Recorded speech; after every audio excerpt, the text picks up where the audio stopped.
Vice Mayor Jarman. Yes, ma'am. Councilman Casto. Yes, ma'am. Councilmember Coburn. Yes. Councilman Register. Yes, ma'am. Mayor Teddemer. Yes, ma'am. Today's invocation is led by Pastor Paul McCombs, Christ our Savior, Lutheran Church. Please stand. Please pray with me. Lord God, Heavenly Father, we thank you for being our Father, for the ability to be able to call you that because of your Son, Jesus.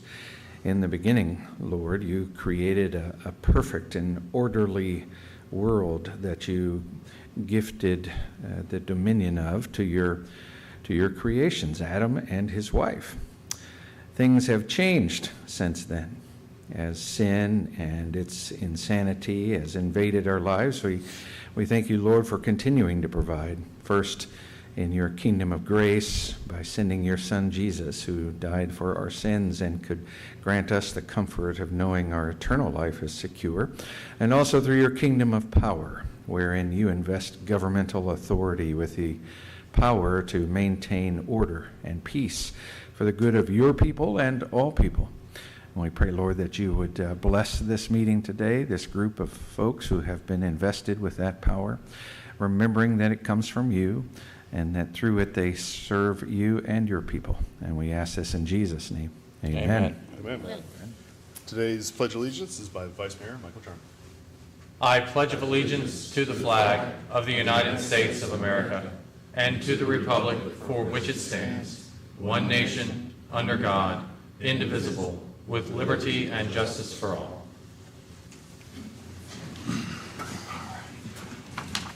All right, now we're going to begin the budget workshop. First, I would like to say thanks on behalf of the entire council. I know it was a lot of work for everyone in the back and across the city. This is a very well done budget, and I think actually Assistant City Manager Holly White would like to say something additional. Yeah, just wanted to thank especially the finance staff. Well, thank Drew, first of all, for giving me the privilege of being able to thank them, because having done this for most of my career with the city, I know how much work this is, and I think this is the best presentation that you guys probably have ever seen. They've really done an excellent job of putting together justification, giving you all the information to help you make decisions, and Deborah and her team, especially Joey, and a special shout out to Sam, because I think the graphics we have that should make this easier for both the council and the public are better than anything we've ever done, and we hope that it helps. So thank them all very much. All right, thank you guys. Anything from the council? No, Thanks. I mean, the amount of effort that goes into this is tremendous, and I can't thank staff enough. Mayor, I just want to let you know at 2 o'clock, I got an appointment to get my hair cut. Just bring them in. Just bring them in. We'll take a recess, out in the back. I was going to use my dental appointment. All right, anything else? All right, first up is the discussion for the general fund. We're going to allow public comments. If there's any public comments on this item. No public comments. Okay. Is there a presentation for the general fund? Yeah, we'll go through the whole presentation. We'll turn it over to Deborah and Joey. Okay, great. Okay, yes, sir. To begin with, we're pleased to present to the City Council consideration of a proposed budget for fiscal year 2025 that is balanced, prudent, and responsive to the City Council's strategic plan, as well as the community's needs. Before we actually begin this process, I do want to piggyback off of what Holly said. I want to thank all the directors, Joey and Sam Case, for all their work in the presentation and the preparation of this budget that we're presenting to you today. So a couple of the overall highlights I wanted to bring before you before we start into the individual funds and departments is citywide. We have included a 2% merit increase, or merit pool. We've also have a 10% health insurance increase assumption. And we have the proposed new budgets that are budgeted are with a start of 2-1, except for the lifeguards, which we have a start of 1-1, and that's for them to prepare for the season, upcoming season. And this gives us a better look at the revenue trend that far into the year. And also, I would like to, as we're going through this, Drew will be requesting a motion and approval on a few items as we get to them.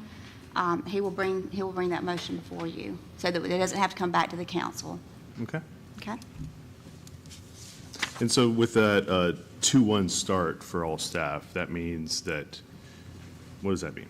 That means that these proposed positions will not start. If any approved positions that the city approves will not start till 2/1. Yeah.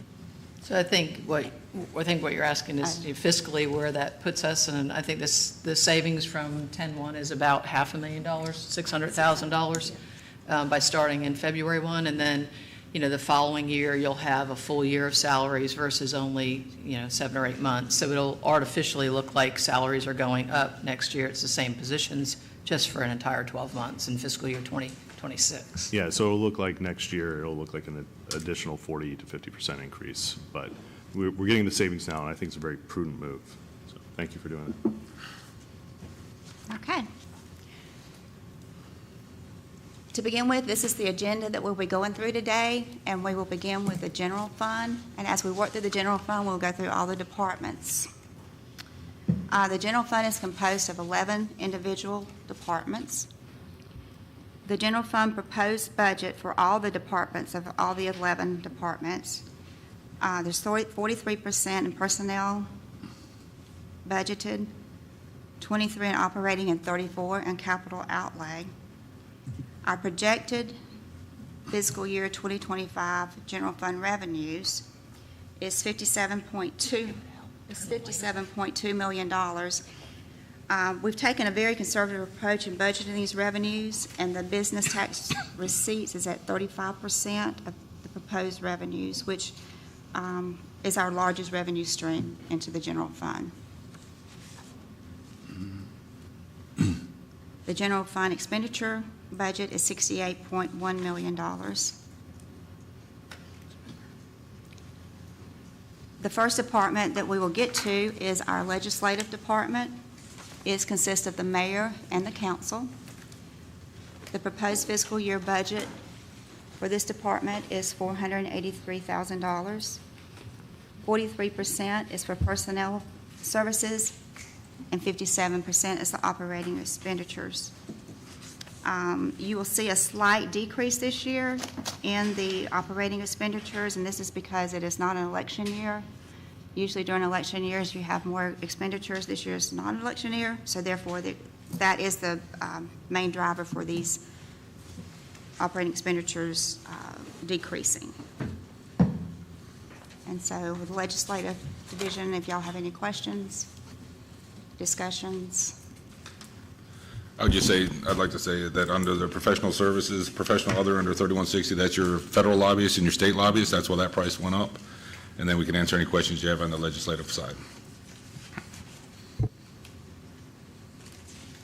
Any questions from the council? I'm good on this. Good.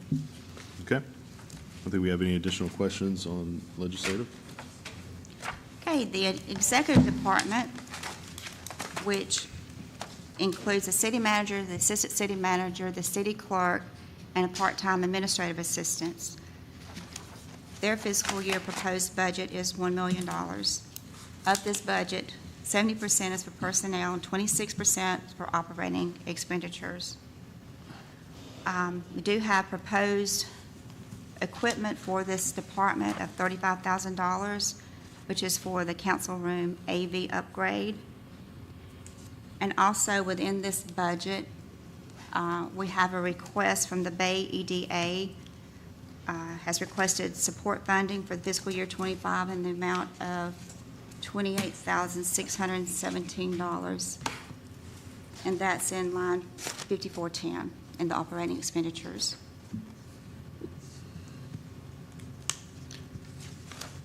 Mayor, if I can just make a comment on the Bay EDA. That's, they bill us by our population. The last population was in 2019 at just 12,583 residents. With the new census coming out this past year, we're currently at 19,078 residents. That's why there's an increase in the Bay EDA. It's off the population for our city. Okay. This budget also includes the admin assistant. Yes, sir. That was a part-time assistant.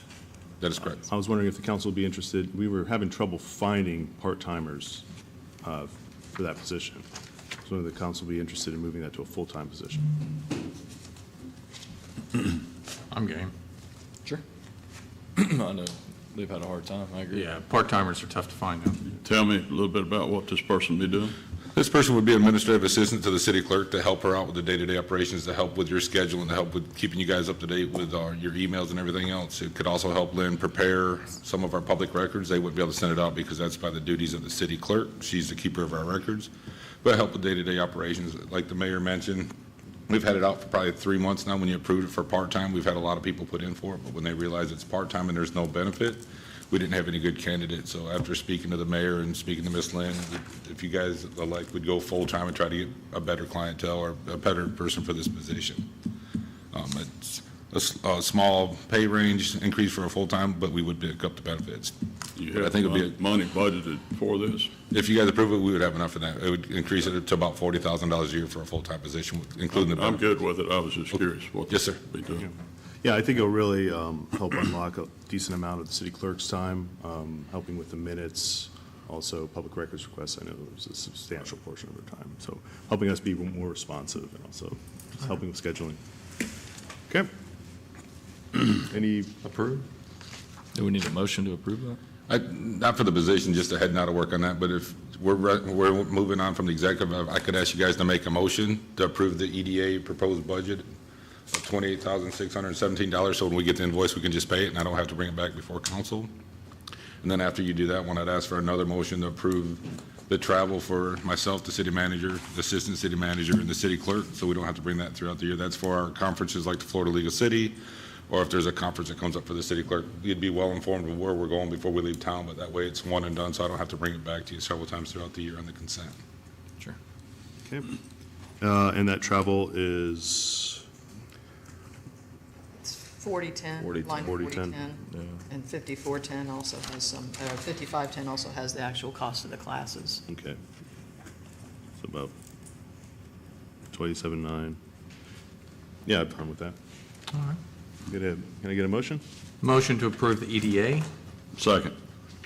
Ms. Fazzoni, please call roll. Vice Mayor Jarman. Yes, ma'am. Councilman Casto. Yes, ma'am. Councilmember Coburn. Yes. Councilman Register. Yes, ma'am. Mayor Teddemer. Yes, ma'am. And also the travel, can I get a motion for the travel? Yeah, absolutely. Motion to approve travel expenses for city managers and staff. Second. Okay. Ms. Fazzoni, please call roll. Vice Mayor Jarman. Yes, ma'am. Councilman Casto. Yes, ma'am. Councilmember Coburn. Yes. Councilman Register. Yes, ma'am. Mayor Teddemer. Yes, ma'am. Okay. Mayor, could I add one thing? To Councilman Register's point about, do we need a motion, just so that you understand, since this is your first budget workshop? Sure. Any changes that you direct staff to make in this workshop, we will take back, make those changes, and it'll come back to you in the form of a resolution. Perfect. For your Okay, approval. great. Thank you. Okay. Okay. Is there anything else on executive department from the dais? Nope. All right. All right, let's move on. The next division within the general fund is the administrative department. The admin department is comprised of 3 divisions, and we have a combined budget of $3.6 million. The first division within this budget is the Finance and Communication Division. The proposed budget is $2.3 million. 46% is for personnel services, 24% is for operating expenditures, and 30% is for capital outlay. You'll notice in your budget line items, there's a significant decrease in the personnel services. This is because we reallocated the receptionist salaries and benefits to the Human Resource Department because now they report to HR, and the facility maintenance was split into its own division to give us better clarity and accounting for that new division. And so that reduced the Finance and Communications personnel services. The requested capital outlay for this department is for $700,000, and that is for the Forenzo parking lot. And I believe that a lot of this as well will be done in-house.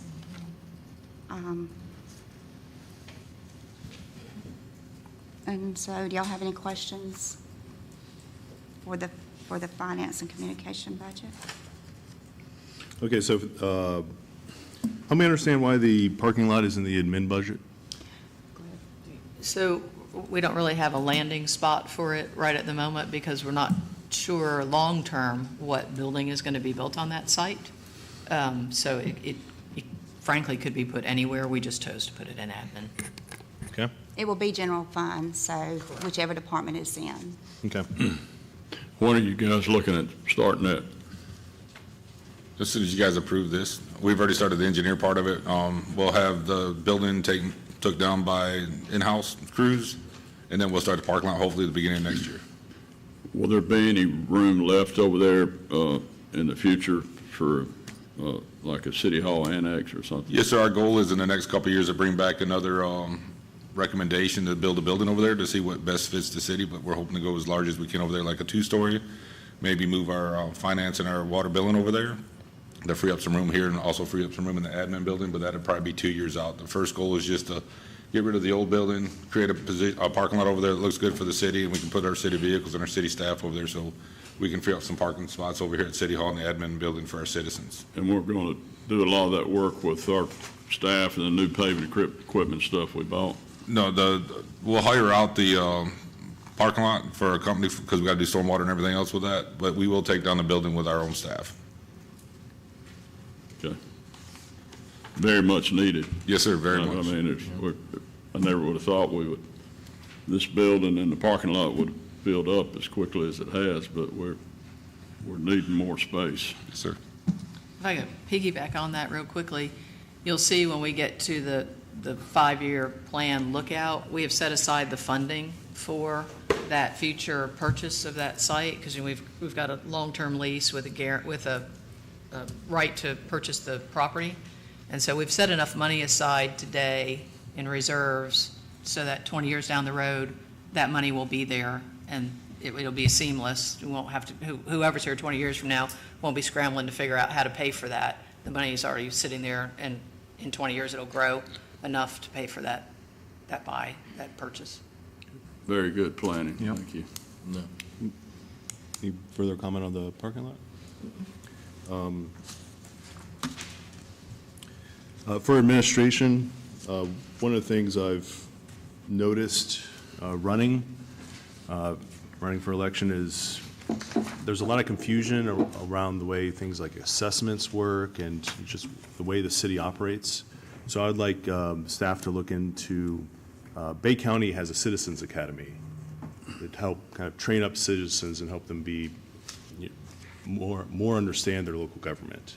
So I'd love to put a little bit of money aside for Citizens Academy inside this budget. I think this would be the appropriate item. I know, Drew, you've started talking to them about possibilities of doing that. Do you have a sense of how much it would be? We're going to try to follow what the county's doing. They run it through the college. We've reached out to the college to see what it would cost for our city to do something similar to that, where we can put our citizens through their academy to learn, like the mayor was saying, how the city's run and operated.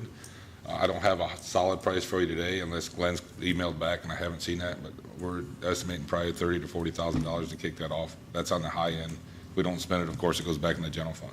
Yeah. So these would be paid people? We would just pay for the classes. It'd be volunteer. They'd go to the classes. We'd pay the college for instructing them. Then they'd come out here and do site visits and learn how the city works. Yeah. This is something that actually came up at FLC, where other cities will do this, and they see increased public participation and better public participation. I mean, we love public comments here, but sometimes they're a little bit off the mark, and it's a good chance to educate them, but having a more prepared citizenry to staff some of the boards we have difficulty staffing, I think it would be really helpful, and also kind of make sure people don't assume the worst of their city government, because How many this city people works you talking extremely about? hard, yeah. How many people are you talking about on this board or whatever? So I did a little bit of research on this. The way the county's program runs through the college is they basically use the county staff to go to however many classes are involved. I don't recall how many weeks off the top of my head, but for example, one week it might be on wastewater operations, and so Mr. Schaefer and some of his staff might go. They'd explain how the wastewater system worked, answer questions, and then at the end of the class, basically there's a tour of all the city facilities that's conducted. So the cost is really our staff time as much as anything else. But it would be an educational opportunity where our staff could explain, what they do on a day-to-day basis. But our staff knows how the wastewater plant works. These volunteers would be the one that would be taking the tour, looking at it and stuff. Well, people would sign up, effectively people would enroll in the class at the college. So if you were a resident of the beach and you wanted to know how the beach worked, So it could be 2 people or it could be 30 or whatever. Yeah, I think there's some limitations on class sizes, but we'd have to work all those details out and bring back to you. Yeah, and I don't think it would make sense if if it has small enrollment. Right. I mean, if it has small enrollment, I would, if we have only 1 or 2 people. But it's not going to be more than 30, 40,000 expense, no matter how many people sign up. I really don't know. We'll have to get some more information for you, but I can't imagine that it would be tremendously costly.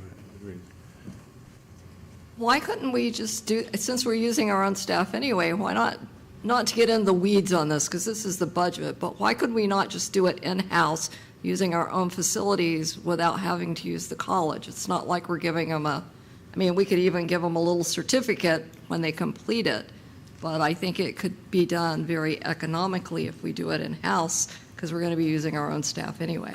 I did think last night, so thinking back to my childhood, my father worked for a big chemical company that was closed to the public, and once a year or once every 2 years, they had basically an open house, and they did it effectively what Councilmember Coburn is talking about. They had free access to all the facilities. They had staff in place that basically explained all the operations and gave continual tours. So I think you probably could do something similar to that if that accomplished what you were trying to achieve. Yeah, when I started talking about this with Drew, he suggested going, because the county already has theirs, is so better integration with the entire, all the local governments. I know other, like, for example, actually, my hometown of Kissimmee, Florida, now does this, a very successful one, and they do it just like Councilmember Colbert described, where it isn't at the college. They just go through, they just basically book each department once a week, go through the departments. We'd still probably have to budget a little bit of time for that, so the budget request would still be there. But I'd be happy to, however the council wants to do this, we're just talking about the budget now. But If the rest of the council agrees, we can get staff to move forward, look at both options, come back to us, and then we'll just do a budget amendment. If it's after we approve the budget, we'll just do an amendment on it and see where we stand. Well, I'm game for that, I'd like to get it into the budget. but we don't know a number yet. Just do 40, and I think that's fine. Okay. We can put a placeholder. Worst case scenario, we come back to you and ask for more if it's not enough, or if you don't spend it, it just goes back into general fund reserves. Okay. Not to exceed 40. Yeah. Whatever number you guys pick. Yeah. Yeah, and still, we're educating the public. We're not educating our staff. 'Cause No, just the public. It's just the public that we're spending this money on, that right? Police department does something similar to this. They got a citizens assistant police officers. They put on classes over there, and they're certified, and they help the PD out with running documentations to the court system. They help on cops and kids. It's a good program. So this 40,000 would be not paying for our staff to go to any classes. It's paying for the citizens to go to classes. It's paying our staff to teach some of these classes and to facilitate it. Okay. I say put a cap of 40 on it. Yeah. That's fine with me. All right. Perfect. Okay, thank you. Okay. Anything further in administration? No, sir. Okay. Next up. Okay, the next department up under the administration is Human Resources. Their proposed budget is $896,000. 68% is for personnel services, with 38% being operating expenditures. Human Resources is requesting a new position for a safety and risk manager. They also have several program enhancements within their operating budget. They are requesting $25,000 for a salary study, $28,000 for document scanning, and $30,000 for citywide training.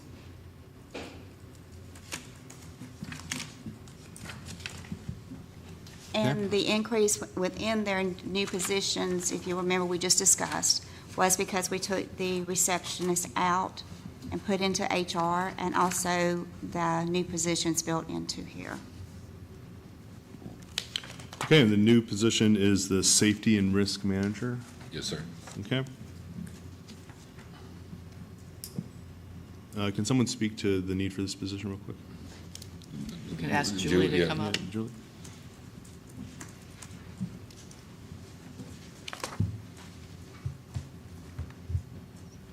Good morning, Mayor and members of council. When I had arrived to the city in June of 2023, I've had an opportunity now to have a year underneath my belt in order to evaluate staff and the services that are being provided to the city.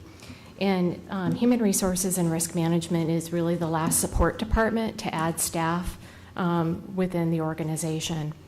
And so we have 3 professional staff members right now, myself being the director, 2 human resources analysts, and then we have a part-time admin tech. That's what I would characterize being a paraprofessional position. So we're supporting approximately 426 full-time employees plus another 100 part-time and seasonal employees. So 526 total, not including any projected positions in which would be considered for this upcoming budget year. From the Society of Human Resources Management, typically for medium-sized organizations, you have 1.22 professionals per 100 employees. And so that would be 6.4, and we have then 3.5. And so the other thing that I wanted to mention from a safety standpoint, usually when you have about 200 employees within an organization, you tend to have then a safety professional added within the organization. And so we're about double that right now, or over double that. And so thus requesting such a position to be added. It's quite common. Panama City, as an example, has such a position within their organization. They have 6 full-time employees within Human Resources and Risk Management that supports their staff, and they have about 580 employees. And so thus, they have about 54 more employees than we do, but they have considerable more full-time staff that's dedicated to provide the support within their organizations. To speak a little bit more specifically about safety and what this position would be structured to do, the position would be instrumental on then focusing on health and safety and welfare of our employees, and also protect the city against future liability within the community as a whole. With that, as you know, we have a number of visitors that come to the city. We have a number of specialty events within the organization. So we'd be looking at the insurance requirements for those specialty events, looking at the insurance requirements associated with any RFPs that we would do citywide associated with services and goods. It would be managing our claims associated with general liability, with auto, with workers' comp. And this year we've had 61 claims total year to date, 78 last year. And that doesn't include all of the claims that we file or we might have. Those are just the claims that we had filed with Florida League of Cities, FMIT. So it would be being able to be more proactive than reactive, being able to manage the claims more quickly, having a more aggressive return to work program in order to get our workforce back to work as quickly as possible, and to be able to focus more on those efforts. Some of the other items would be compliance and for CDL drivers and DOT programs and There's a number of compliant-related items to be able to focus on, even requirements with our current insurance provider, and to making sure that we're doing our due diligence and meeting those expectations within our current provider. So there's a number of things that I had referenced, within the request, but just wanted to highlight a few of those for your consideration. Happy to answer any other questions that you may have. Yeah, so it sounds like this position is both kind of protection for the city and the staff, and also accelerant to make them more effective. Correct. Yep. I'm good. Yeah, Yeah. I'm good with it. Thank you. And Okay. thank you for the very well-written Yes. request form. It was very helpful. You bet. Thank you so much for your time and consideration. Thank you. Yeah. That's a position that'll end up paying for itself. Yeah, absolutely. Especially those that insurance, working with the insurance or around special events. I think it's going to be a good spot. Okay, is there anything else we have on HR? Questions? Okay. Okay, the last division up under the Administration Department is the Facility Division. Their proposed budget is $329,000. 73% of that is for personnel services, with 26% being operating expenditures. They are requesting a new position for the facility maintenance tech. And also, since this is the first year that we've broken out this facility, you will not have anything to compare previous years to, but in coming years, you will have comparison for this department. So, Okay. I had a question on this request. It says we need to spend over $8,000 on someone to do our filter replacements in our HVAC system that's not currently in our contract. Can we leave that contract if we approve this position? Or is there going to be some sort of penalty for leaving that contract?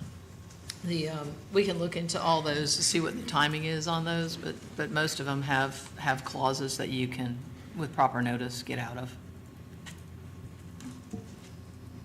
Okay. Any questions for the council on this? I think this is the only, Mr. Davis, is that about, usually those clauses are what? Yeah, Day out? Yeah, I can't tell you the specific one, but generally, we always require somewhere between 30 to 90 days at-will cancellation without penalty. okay. Yeah, I think this position will end up paying for itself, too. It will. Absolutely. Because they're also going to do not only the filters, but some janitorial work. Down at North Gulf Boulevard, where we're having some issues, and a few other ones.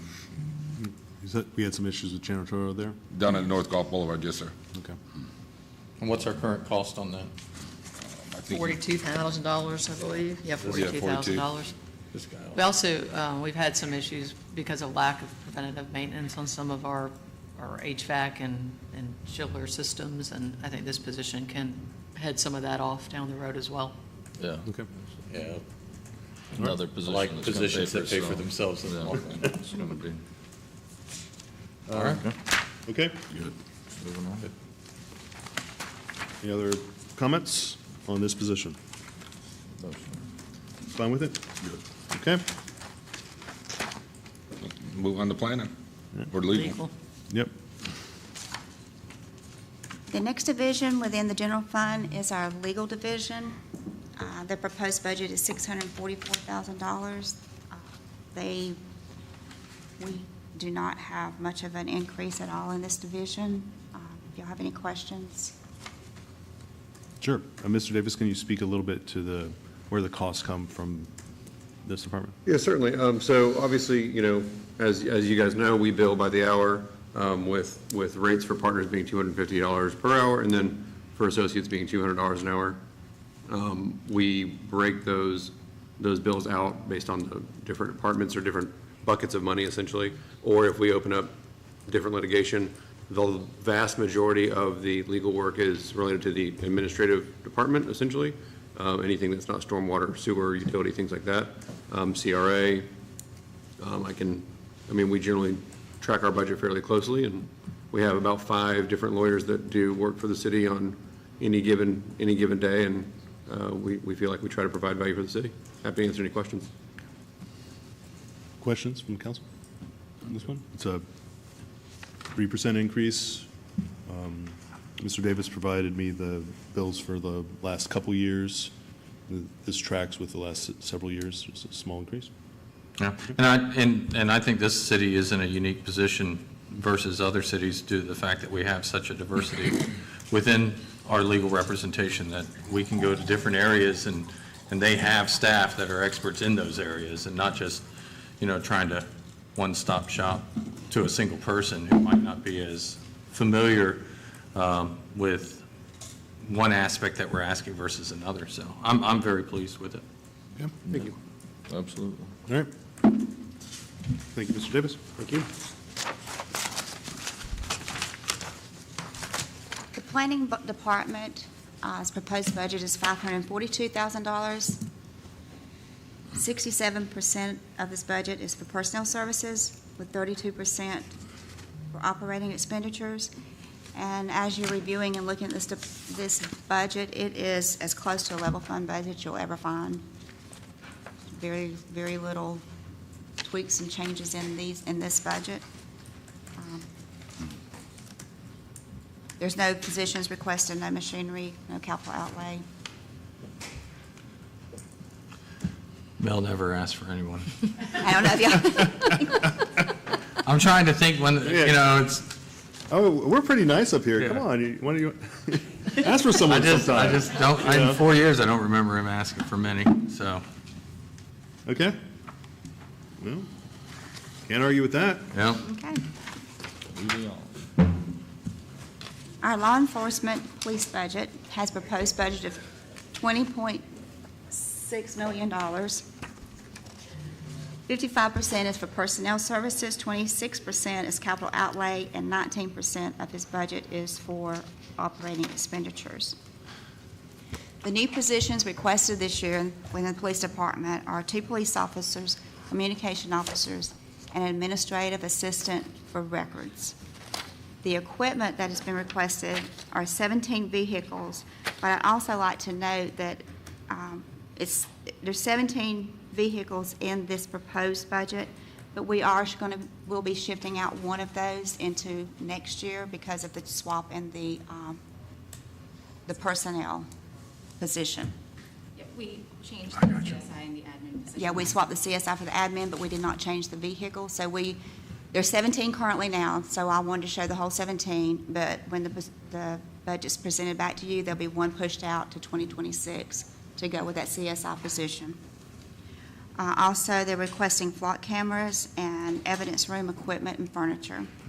In the operating, they are requesting an increase in the mutual aid rate, and this is to match the off-duty employment rate up to $50. It's $40 now, and they want to match the off-duty employment rate of $50.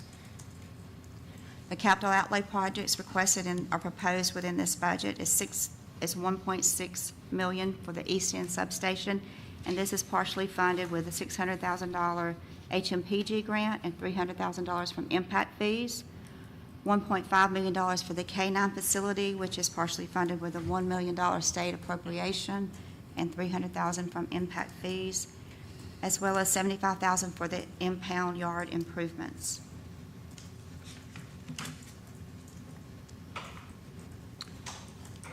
Okay. Any questions? The flock cameras, Chief, are they 8 additional ones, or are they replacing some that are in service now? There are going to be additional ones. We have a couple blind spots in the city we would like to plug up, and that's what these cameras would, go to do.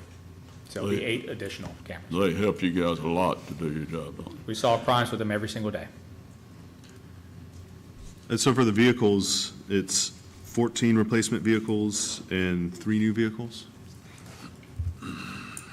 That's correct, sir, minus the 2. CSI one. Okay, Yes. so It'll be 2. Yeah. Because there'll be 16 instead of 17. So Okay, 2 for yeah, new because of the officers. CSI moving to next year, that's right. And the 2 new cars we could use for impact fees. Correct. Okay. On the capital outlay, how much of that is coming from grants? And is it all? Yeah. And impact fees. Just so people get an understanding of what the actual true budget is, so.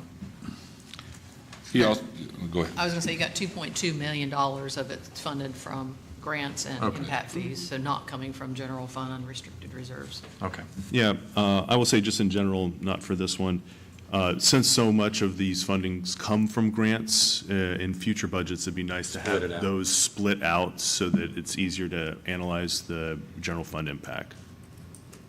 I mean, I know it's footnoted right here, and that's helpful, but, you know, I just don't like doing basic arithmetic in my head, I guess. We can do something different on that. We can either split it out in the tables, we can even use separate GL codes if that's what we want to do for grant projects. We can make it easier for you. Or just Yeah. add it to your graphics too. Because I mean, this is what, we'll probably put this online for people to see. Right. That way they'll be able to see how much of this is grant and impact fee.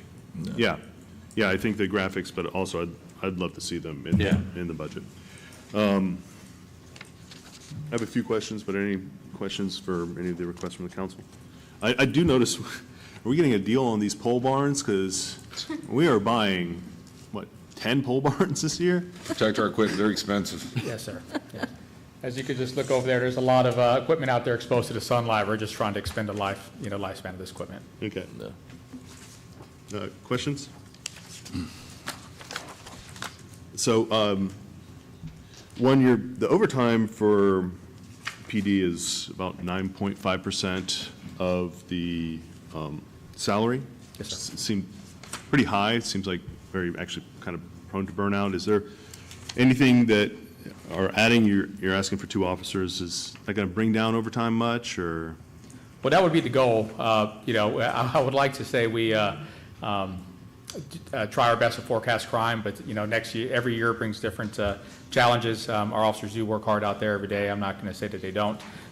We probably work harder and more hours than any other municipality out here. But staffing and law enforcement in general across the country has been a challenge. But these 2 additional spots with the spots we're currently budgeted for, once we get them full and these officers trained, yes, we can see a decrease in overtime. Yeah. Another thing I noticed, wait, there is a dispatch position in here, right? Yes, sir. Because I know, and we've talked about how high attrition you have in dispatch, and that's also a big source of overtime. Yes, sir. Is one position going to be enough? Obviously, we would like to staff the dispatch room up with even more than we are currently asking for now. But training and the locating qualified employees to fill those roles has been challenging.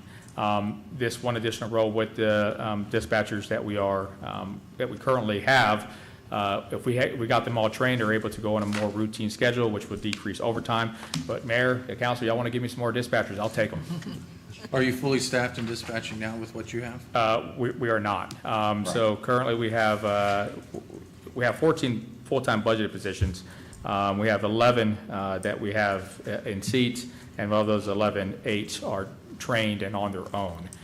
So we have 8 dispatchers in there pulling the majority of the heavy lifting. But we have 2 dispatchers right now that are set to come out of training this month, so that will take a lot of that overtime pulling from those current dispatchers and hopefully give them some well-needed time off. Assuming that you can fill this position. Yes, sir. Assuming, we are selective in our, I guess we are selective in the people that we try to put in there. It's a very complicated and hard job. But we are seeing an increase in responses from our advertisements for the job posting. So we're getting a little bit more interest in the position. We're just trying to find qualified people that want to make the move here and work for the Beach Police. So you have 2 open positions, and this will be a third? Yeah, so Okay. yes, this would be the third, because we have one sort of in the background right now. Right. I mean, I would consider it for next year, certainly, and I would ask the chief for next year to seriously consider how we increase retention in that, because I know you've thought about it. But- Yes, I'll tell you, the challenging part about this is that from all law enforcement agencies, we are all trying to pull from the same, pull from the same pool essentially. And we all pay significantly, are pretty close to the same. It's just trying to incentivize coming to work for us. We try to do the best we can. More money, pay raise for the dispatchers would essentially give us a little bit more of a, I guess, selling point for our agency, but I guess that's something that you guys can discuss at another time. Yeah, I'd like some detail on what you and the staff would recommend on that. Yeah, I would say if you've got 3 open positions and you're having problems filling them, then we probably need to not look at positions and then look at pay. Yeah, Yeah, I think pay would make sense. Looking at the budget from last year to the actuals from last year, I think you were $500,000 short of what was budgeted. You were right on par with salaries and overtime. So I would assume that $500,000, you were just short on people. And health insurance was down $172,000, so those benefits packages. Personnel is down $800,000 from what we had actually budgeted. So we can sit here and put out a bunch of positions and give you all that, but if we can't fill them. Yes, if we want to fill them with, with people that want to do the job and can do the job. It's one thing Sure. getting somebody through training, it's keeping them after they're trained in a seat where we're not burning them out so quick, where we're losing them so fast. It's a challenge, but it's a challenge we're facing all over the country. I have a great manager currently in the seat handling our dispatch center. I think she's doing a phenomenal job. We just need to give her the support to get that room fully staffed, but they do a great job in there currently. Yep, so I think the point on the council's well made, looking at what would pay look like in order to fully staff that and retain. Yes, I mean, to make us more marketable, it would have to be at least a recognizable increase in the other dispatch centers in the area to attract those qualified individuals. I think they're making $21 an hour right now, so anything over than that would set us apart. Mr. Whitman. If this budget is approved, we do have a pay study in this year's budget, so we will see how our dispatchers compare to the market. So that is in the program if it's approved. How long would the pay study take? It took us several months last time, 3 to 6 months, I think, to pull the Okay. market and everything else. Because I was thinking a good thing would be, I don't have a problem adding a third communication person. Come back to us in February, we'll do the pay study, come back to us in February, let us know how you're doing on hiring, and then we should have all the cards in the deck to make a good decision. Yes. They've done a good job keeping that place relatively 1 or 2 people down. It's just getting through the lengthy training process and getting them on their own has been challenging. But it's nothing that they can overcome, and I feel confident we're going to be able to get that room fully staffed. Fantastic. Okay. So budget as is. I noticed that is the temporary climate-controlled kennel, is that happening or not? No, we pulled that. I threw that off as as sort of a one-off, sort of forward-thinking. We're not having any issues right now with our current canines being housed at the house with our canine handlers, but just sort of the unknown on when the canine facility is going to be completed. I sort of wanted to sort of look ahead in case we needed to house a dog in a facility. But I think we have measures in place to handle those situations for the temporary future. Okay. Yeah, Okay, so that's coming out. So with the CSI switched, with the admin assistant for records, that coming out, and I'm fine with it. Yeah, I mean, it's pretty eye-opening to look at, you asking for 2 more officers, and it's $49,000 annually. I think this country's done a great job of making a mockery out of the police officer's position with that kind of pay. It's embarrassing to me. It's embarrassing to our community. I think it's embarrassing to our country. You guys put your lives on the line, and if I can do anything to figure out a way to get you guys more money, I'd love to do it. But And we'll take it. because you guys earn it. I mean, you guys are out there putting your life on the line, and I think that's important, and it's something I'm not willing to do. I'm not brave enough to do. I got a different walk of life. I guess I was made to live, but I appreciate what you guys are doing, and just looking at the numbers kind of heartbreaking to me, and I hate that, but that's the way teachers and officers. I mean, annual salaries are something this country could really work on. And I don't mind us as Panama City Beach being the leader in the forefront of taking a step forward to pay these officers more and take great care of our police department. Yeah, I mean, I think it makes a lot of sense, especially when the pay study comes out, Yes, sir. to look at it then. Yeah, police. Sounds I good. think it's Yeah, sounds important good. across the board, not just dispatchers, but. Oh, yeah, absolutely. Okay.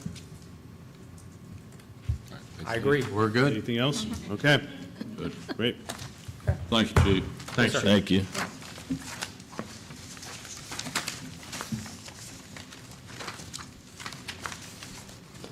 Okay, the fire department is broken into two divisions, the fire rescue and the beach safety, and their combined total budget is $12.3 million.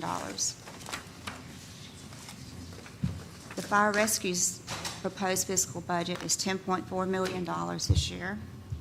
74% is for personnel services, 22% is operating. They're also requesting new positions, chief of training, 2 fire inspectors, and a firefighter.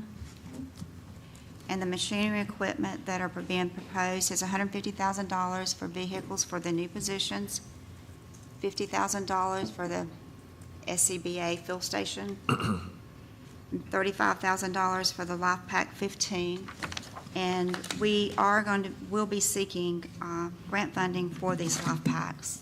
In the past, we've gotten grant funding for these. The operating expenditures, you will see a pretty large increase in these expenditures. And this is because of the Fire Station 31 and 32 going into operation in the fiscal year of 2025, and this is accounting for the increase in the insurance, the operating supplies, and utilities is what drives the majority of that increase. Okay. Same question about overtime. You're at 14.5% of your salary is overtime, which is Yes. substantial. Yeah, Would- so let me, Would adding these positions take it down at all? So let me add a little light to that situation. When you look at that 14.5, yeah, that looks alarming. So the way our 3 shifts are built out, each shift has a different number of hours built into it, just the way shift work works. One of those shifts has built-in overtime to it already, so there's a good component of that overtime that's already just built into the normal work schedule. Then when you add in the fact that a lot of our firefighters have been helping out in inspections, they've been helping out in beach safety, and then we send them to a lot of training, just to advance our service. There's quite a bit of overtime built in. Now, we are cognizant of that. If I have a firefighter that's out sick, I don't staff that with a senior level position. I match for match. We always look at a budget and try to be responsible and lean as possible. But in public service, we have to have supervisors on the line, especially when it comes to special events or weather events, something like that, where we're bringing extra people. We have to have company officers to do that, and that costs more money. Now, adding positions, yeah, the inspectors, that's going to cut down on how many people we take off of the firefighting line and add for overtime. Any that we add to beach safety also help bring down that higher percentage rate. There will still be some increased, but we'd like to bring that 14 down as well. Could I piggyback on that real quickly, just so that you're aware? An employee other than a line firefighter works 2,080 hours per year. A line firefighter, by virtue of their shift work, works 2,756 hours per year. So there's 700 hours of built-in overtime per firefighter per year. So you multiply that times, how 50-some firefighters, and you have quite a significant number of overtime just by virtue of their shift work. Okay, so let me go to this firefighter request real quick. So when we talk about the budget request form, it says pay grade and base salary. If we have built-in overtime there in future budgets, it would be nice to see that.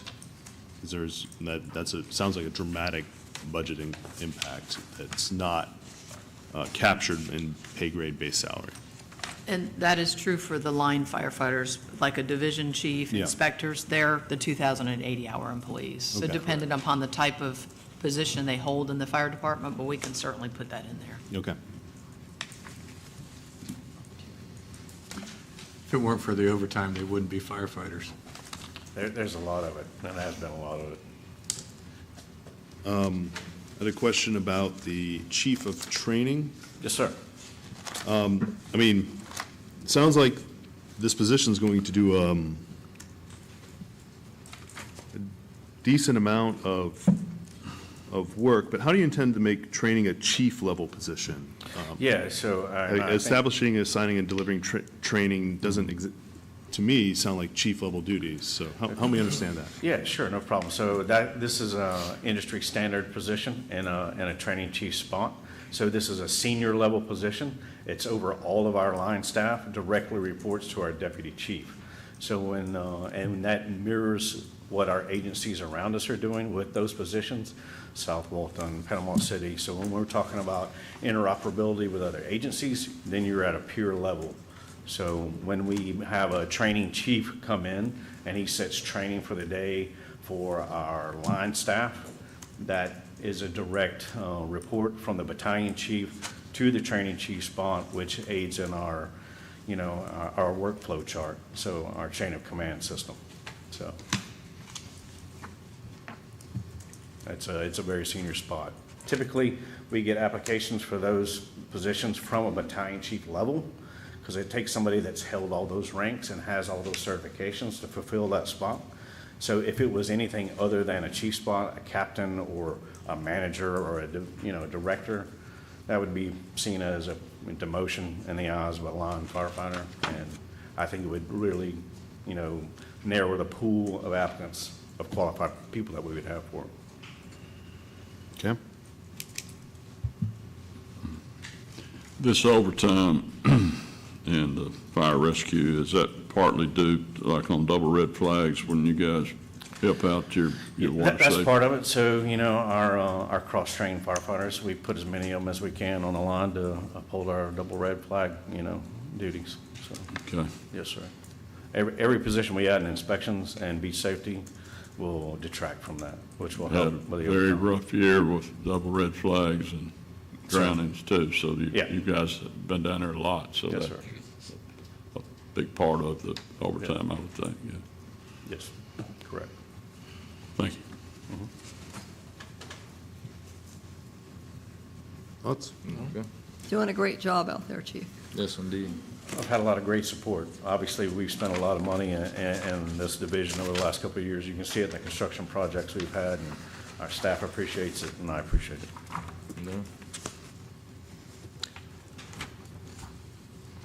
Great work. Thanks, sir.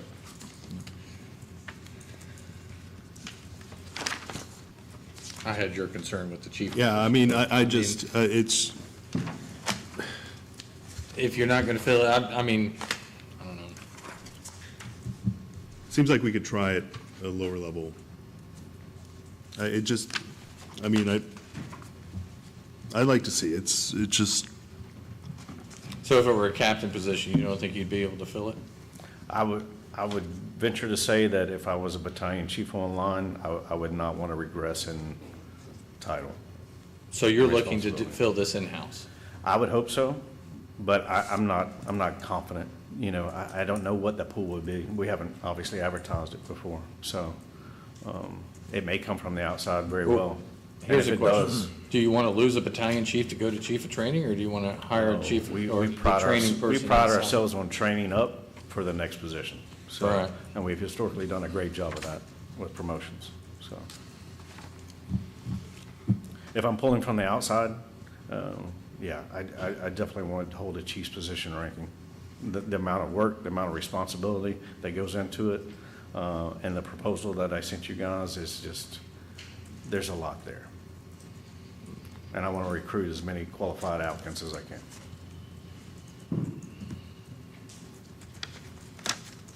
how many chief level positions do you have now?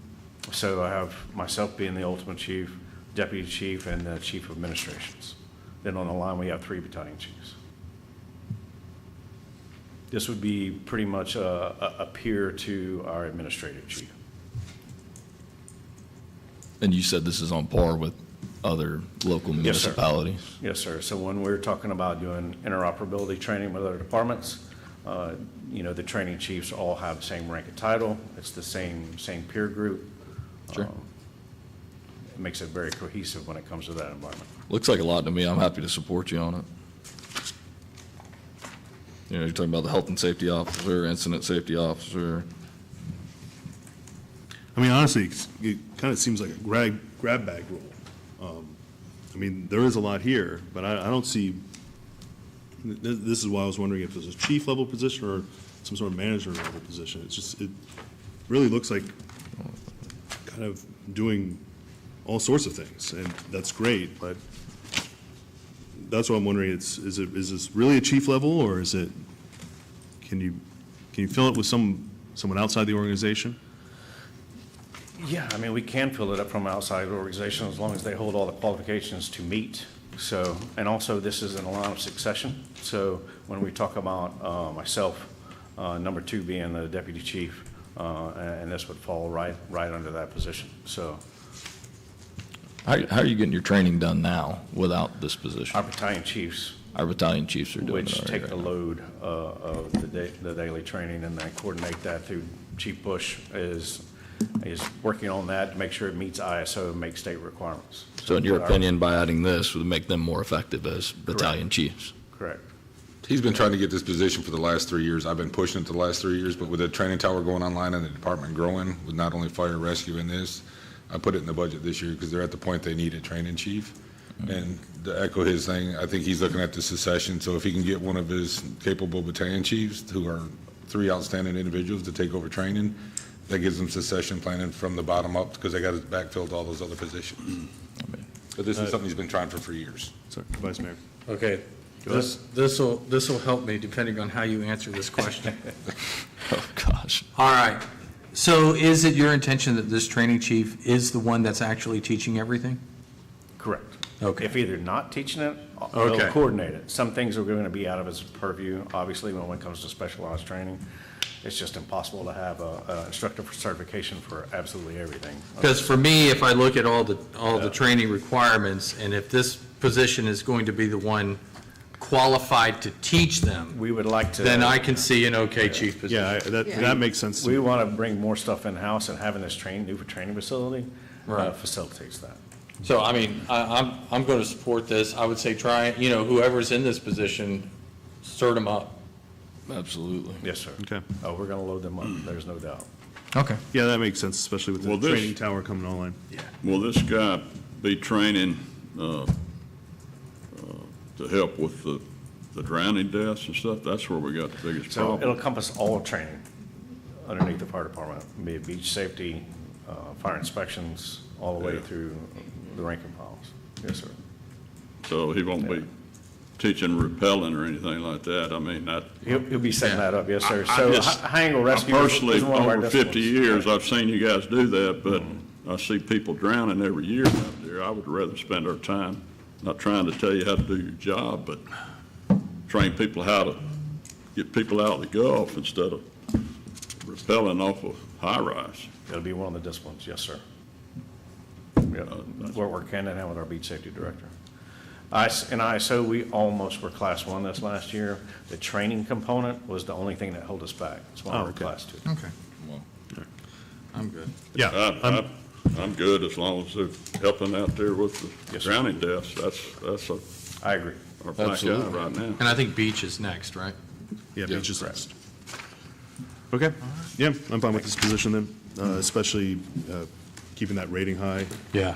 You know, That helps everyone's Can you actually give some more color on that? You said you were pretty close, and the training component Yes, was, sir. what was missing? That was the only thing that held us back from a Class 1. Okay. All right. All right, great. Thank you. Thank you.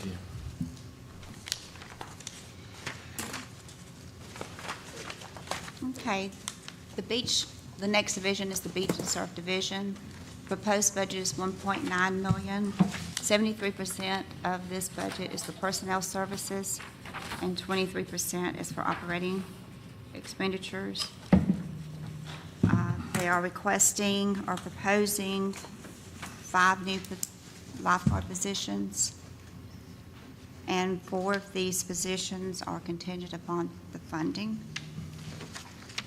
The machinery and equipment proposed is the Life Pack 15, which is also, we're seeking grant funding for, as well as an ATV.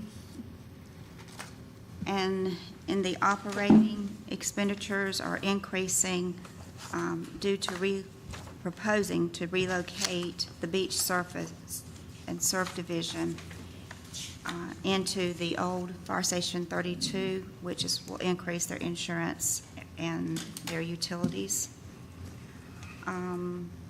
There is an increase, as you see, in the salaries this year, but it is because of the new full-time lifeguards. Some being already hired and the other ones that are being proposed. Okay, Chief? I think we've talked extensively about lifeguards up here. My only question is, how are you planning to hire the additional personnel? So we've already hit the ground running with the positions that were approved. We're looking to fill 4 of those positions rapidly, and we've had quite a bit of interest when it comes to our beach safety division and a lot of applications, as well as on our fire side. So in speaking with Director Paul yesterday, we do not feel this to be an issue filling these spots. Okay. And we're going to have the same question on overtime. Yes, sir. You got 13.5% of Yeah, your budget on so overtime. Are we going there's- to see a reduction if we add Yeah. 6 full-time and 4 additional full-time? And you guys Or know, 5? You guys know, we've talked about this a lot. Our team has put in just an exorbitant amount of time on that beach. And if you look at the overtime and look at when I sign the payroll sheets every 2 weeks, I'm deeply concerned about burnout and longevity of our guards. So every guard that we add increases that component for longevity and hopefully reduces the amount that we're spending on overtime. Okay. We'll see. It's good. I'm glad to see us do this. Yeah. Yeah, I think Councilman Castro's been particularly passionate about this ever since I've been paying attention to the council anyway. We've been working on it ever since I've been in this position. For It's sure. about time, isn't it, Paul? We're making progress, but we got a lot still to go. Absolutely. Absolutely. Okay. Any further comments from the council? Thank you. Godspeed. Appreciate it.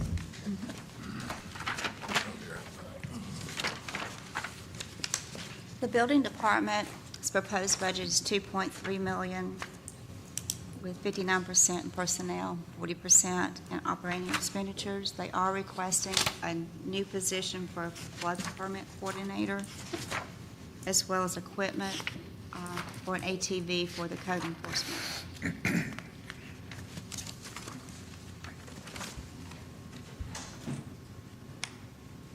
Okay.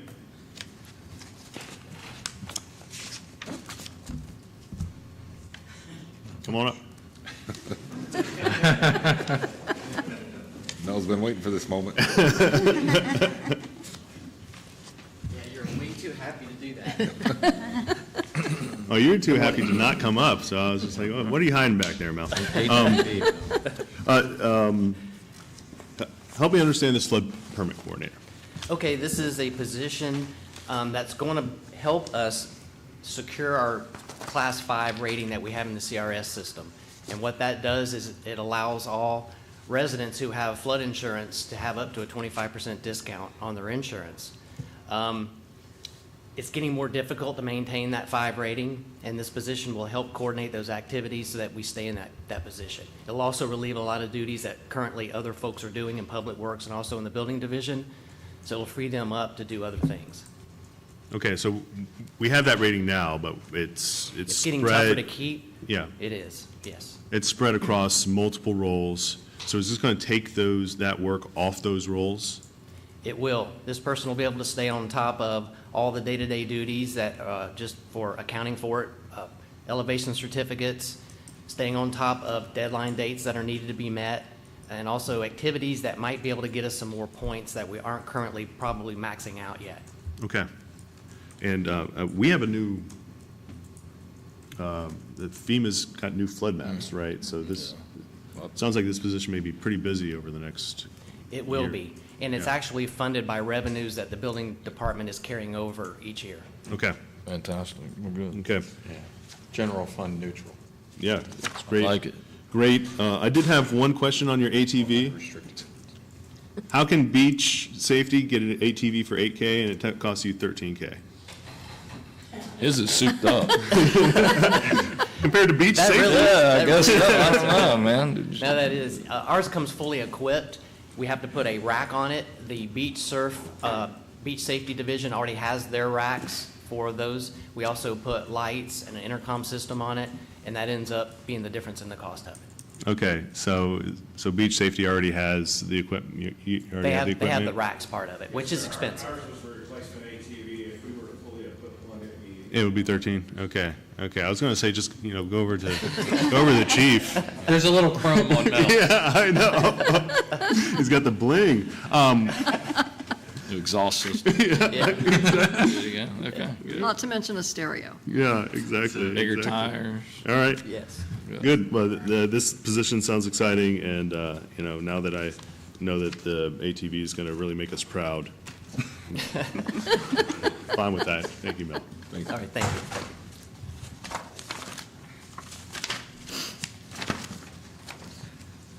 All right.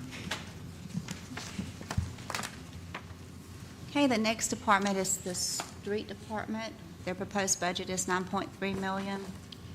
61% is for capital outlay, 22% of their budget is operating expenditures. And 17% is personnel services. They are requesting new positions, street maintenance worker, as well as a junior level mechanic, and this position will be shared between the Public Works and Utility Department. They are requesting 2 trucks and a fleet shop lift, and the fleet shop lift will be shared between the Public Works and Utility Department. And the program enhancements that are within the operating expenditures is the bulk waste program. This current year, the city implemented this program as a pilot program, and it's within our operating expenditures, and the budget is continuing this program. And also included within the operating expenditures is a roadway rating study within the 25-year budget. The road improvements that are being proposed is $3.4 million for the Clarence Street improvement, and it will be funded by the half-cent discretionary fund, and $2 million for the North Richard Jackson Phase 2, which will be partially funded by $850,000 from the Department of Transportation Safety Grant and a potential LAP grant. And we will, when we go in and get ready to put this on the website, we'll add that funding to these slides as well. Okay. Well, one thing I'd like council to consider adding to this is,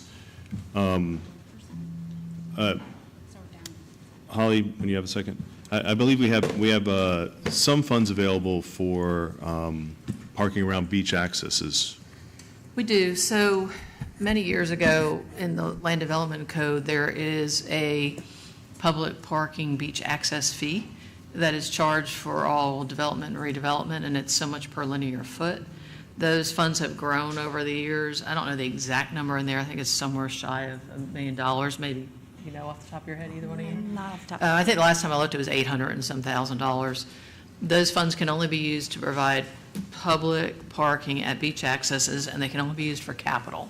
So you couldn't use it to do, say, a study to see where you wanted to put parking, but once you determined where you wanted the parking, you could then use those funds for architectural engineering and construction of any parking lots that you wanted to put there.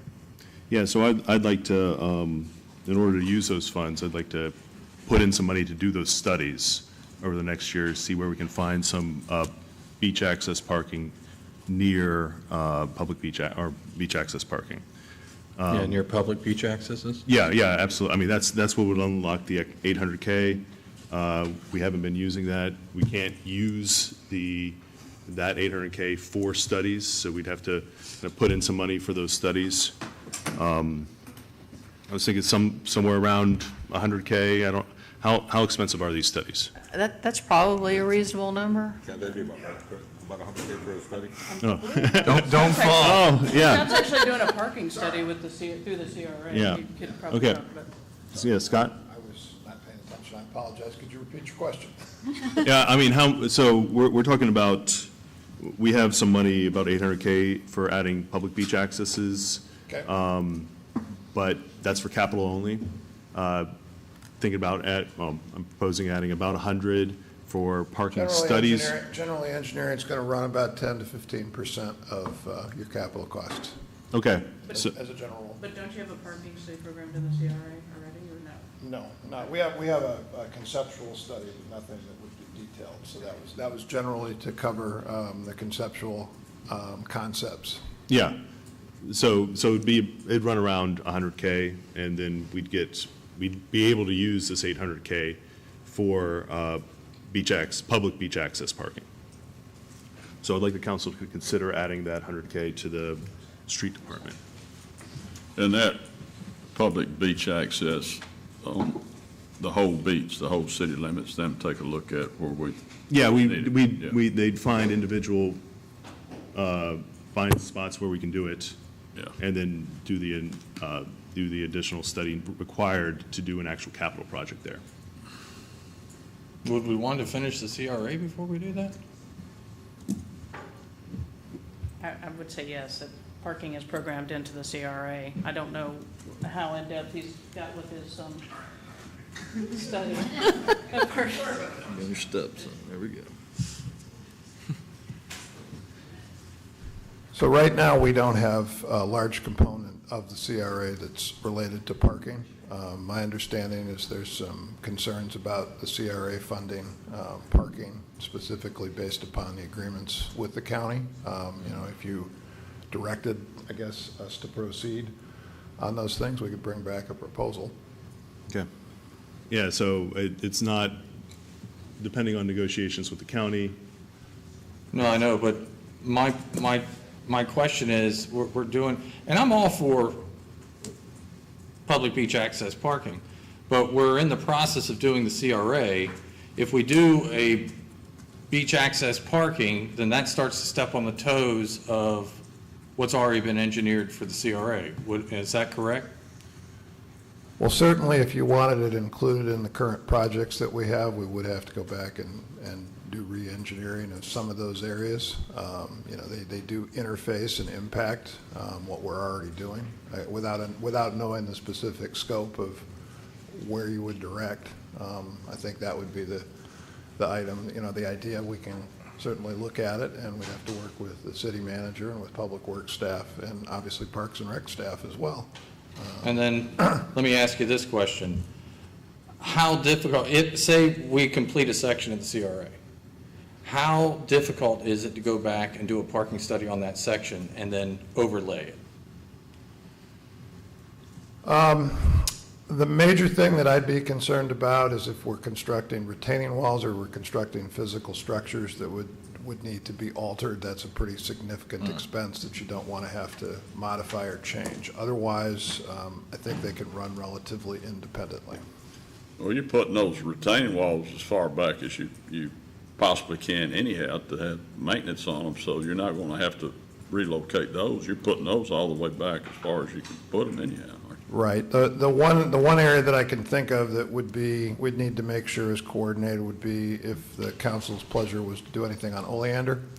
In that particular area, we have a city right-of-way that abuts the state right-of-way that's being transferred. So we've got a fairly large right-of-way in there. There's some utility challenges in that area, so we'd need to make sure the wall goes in the right place if we needed to accommodate So you would parking. have room there on Oleander to shift that Yeah. wall to the north there and still Yeah, be on. but we got to put it in the right spot. But- The other areas, I don't think it really precludes us. So it's not on the line down there now. I thought it was on the line. If you shifted it. we had to kind of balance wall heights for concerns about vandalism and graffiti with slopes coming off the roadway. So we've got it optimized right now to kind of manage those concerns. If we're looking for parking, then we might have to adjust that a little bit. That's the one that I can think of that would kind of be a hard structure that we'd have to look at. Otherwise, I think we've got them either at the right of way or we've got them in a location where they need to be for maintenance considerations and other considerations. So, Well, at Oleander, you could shift it either way and still be on the right of way, because that state road's gonna become our road. correct. And Oleander is our road now. Yeah, that is correct. So it's really just optimizing all the needs. We have drainage concerns. We would need to identify the parking. We have utilities that run in there that we have to coordinate. So, you know, anything can be done. The question is, you know, what does it cost us, where we're at with the project on the current engineering? I personally don't want to stop and re-engineer anything. I think we're ready to go out for bid on this thing pretty close this year, so I don't. Well, I mean, I'm sorry, go ahead, Councilman. I don't want to throw something in there that's going to slow us down from going out for bid later this year. And that would be my concern about throwing this parking study in there right now. Yeah, well, I think there's kind of two things. One is a parking study for segments of the CRA that are going out to bid. And so I could see the concern there. I think for Oleander, that'd be 4.3, which is that going out to bid? Yeah, 4.3 is not going out to bid this year. We're looking at targeting late next year for that. Yeah, so if we're talking about Oleander specifically, that would be late next year. So it wouldn't impact, you know, that one quite as dramatically. But for other areas of parking, either completed segments or just other parts of the beach that could use parking, we could certainly do this without impacting the CRA. And again, this is just money for studies.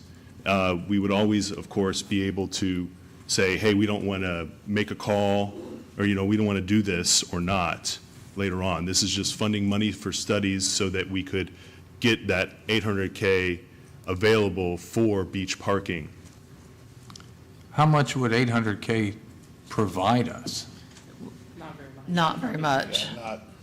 Now, is that growing year over year? It doesn't grow very significantly. It depends upon redevelopment or new development on the beach. So it doesn't grow significantly. So that pot of money, it's available to use for this, but to your point, it won't get you super far if you have to buy land. Because you could use that money to buy that land as well. That's also a capital component of the project.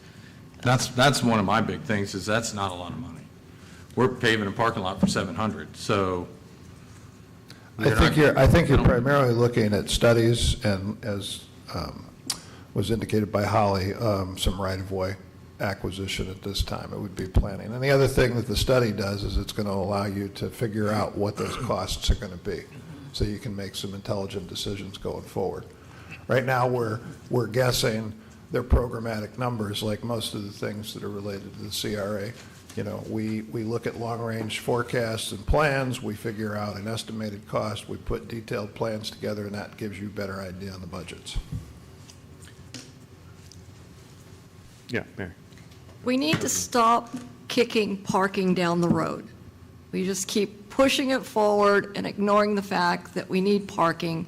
It leads to quality of life for our residents, and this study would be an important component to that. And I think that we should fund it so that we know how we can do it and what the costs are going to be and where we can do it. Yeah. I mean, I think it's important. I think that's a very common resident complaint is adequate beach access parking. You know, I know it's not in the CRA right now, but you know, it'd be a lot easier to sell certain CRA things if we could also say, hey, you're also getting beach access parking for this. You know, it's a huge quality of life improvement. And again, this is just for a study to understand where we would be going or where we could go. Well, I mean, I'm for parking at public beach accesses. Yeah. I am as well. I don't know anybody that's up here that would be against that. I don't think that's the issue at all. I just don't want to I'm with Paul. I don't want to slow down the progress of the CRA at all. I want to get this thing done. I've come out publicly and said, hey, I want to get it done as quickly and expeditiously as possible. And if this in any way, shape, or form slows it down, I'm adamantly against it. But if it keeps us on pace, I'm happy to do it. But I don't want it to slow us down. Maybe we could use that money to do the parking there at 4.3 because that's a couple of years down the way. We're so close on bidding out 4.1 and 4.2. I'm just afraid that would throw a monkey wrench in it. Yeah, we have submitted those plans to the Department of Emergency Management for their approval to go to construction, so we expect that to take hopefully less, but they've taken up to 6 months to do that review. Once that's done, that's our critical path, and we would be expecting to bid. But if you throw a parking study in there on it, that could prolong it even further then, right? Well, I mean, if it's 4.1, 4.2. But Right. this is just, this is not, and why we didn't talk about this in the CRA. Right. This is just a money available for parking study at any public beach access, not necessarily CRA. I think potentially 4.3 at that Oleander. I think. Yeah, I like that Oleander idea. We used to park down there years ago. I think that's, I'm all for that, and that's 4.3. Well, let's get some ideas of what it's going to cost to do the public beach access parking on 4.3. I just need direction on how much you want me to use on a study. $1. I would say just let's get the 100 in, and then we can direct it to 4.3. I mean, would that be sufficient for the 4.3 study, or is that, you know, I would love to find other places, not just in the CRA. And Exactly. I think Yeah. it's, you know, I mean, putting this inside the CRA, I understand the concern, but finding out other places where we can get beach access parking outside the CRA, I think also makes sense. So, you know, I don't. CRA is the entirety of Front Beach Road. Isn't it? Yeah, but some Minus segments are Oleander. already completed, right? Oh, right. Yeah, Okay. and segment 5's quite a ways away. Yes. You know, so my suggestion would just be allocate this 100K for studies, and then when we direct to actually spend it, we can add the additional details of where we want to spend it. Did we do a study on that a while back? Drew, Holly? Not on Oleander, we haven't. I've had some ideas on Oleander that we'll bring to the council at a future date, but Yeah, We haven't done a full-out I'm study. focused on Oleander right now. I don't want to throw a monkey wrench in 4.1 and 4.2. We're that close to. All right, do we want to allocate the 100,000 and then we'll sit down and we can decide on Yeah. where we're, Yeah, I think that Yeah. makes sense. I mean, because this is budget, Right. right? And, you know, I know Paul has his haircut, appointment he's trying to get to. It's growing by the minute.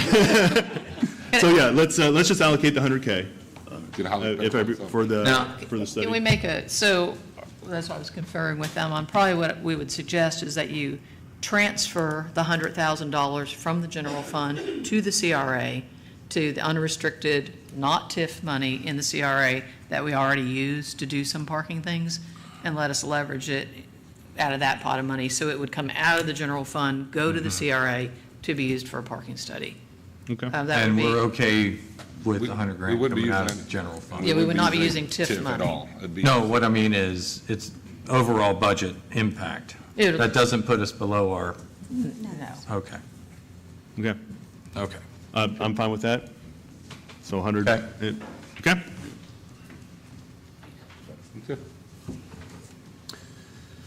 Okay. Okay. Where were we? We were. I think we're moving into. We were in street. I had a question about the bulk waste. I'm program. down on the beach looking for parking, sorry. I know. For the bulk waste program, I had a question. Can we just, be interested in just moving that to, instead of a full year program, just kind of like the dump amnesty program, so that we're not getting $145,000 a year committed perpetually to this service?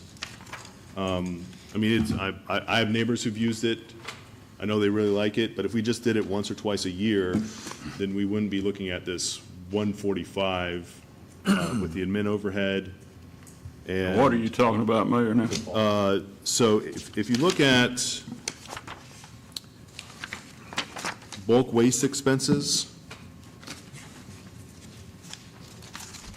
says, What number are you on, Mayor? I have as priority number 1, street, not personnel,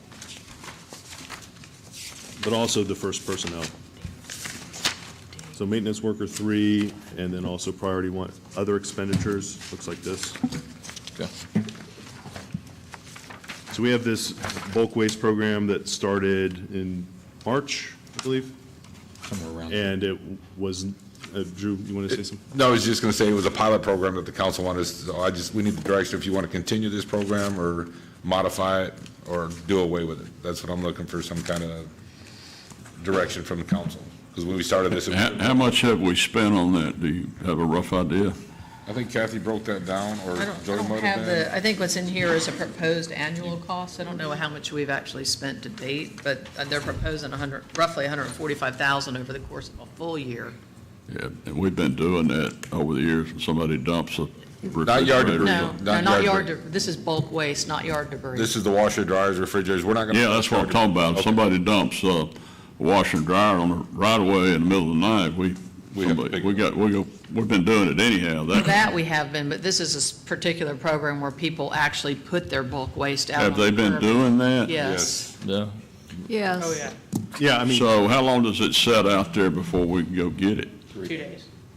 We have them scheduled. They You go got through a sequence. specific truck set up to do that? No, we do not. And that's where it's adding a lot of stress to our yard waste guys who are actually, there are only 2 of them, and they have a very tight schedule, because I used to have 3, and then I had to reallocate 1 when the CRA started growing, that does now, and the trash became an issue at the beach access. So we had to create a trash pickup for the CRA, and they also do street There's sweeping. probably, I guess my point is, probably not enough out there to justify 1 guy and 1 truck. I mean, to be full-time every day going out and picking up refrigerators and washers and dryers. So that person would actually kind of fill in and help with the yard debris. Yard debris, yeah, Mhm. that's the biggest problem or issue we Right. got. So when he may have 1 day out of the week where he picks up washers and dryers or refrigerators. Well, I think for this, but, so there's a person allocated for this, and then there's the bulk waste fees allocated for this.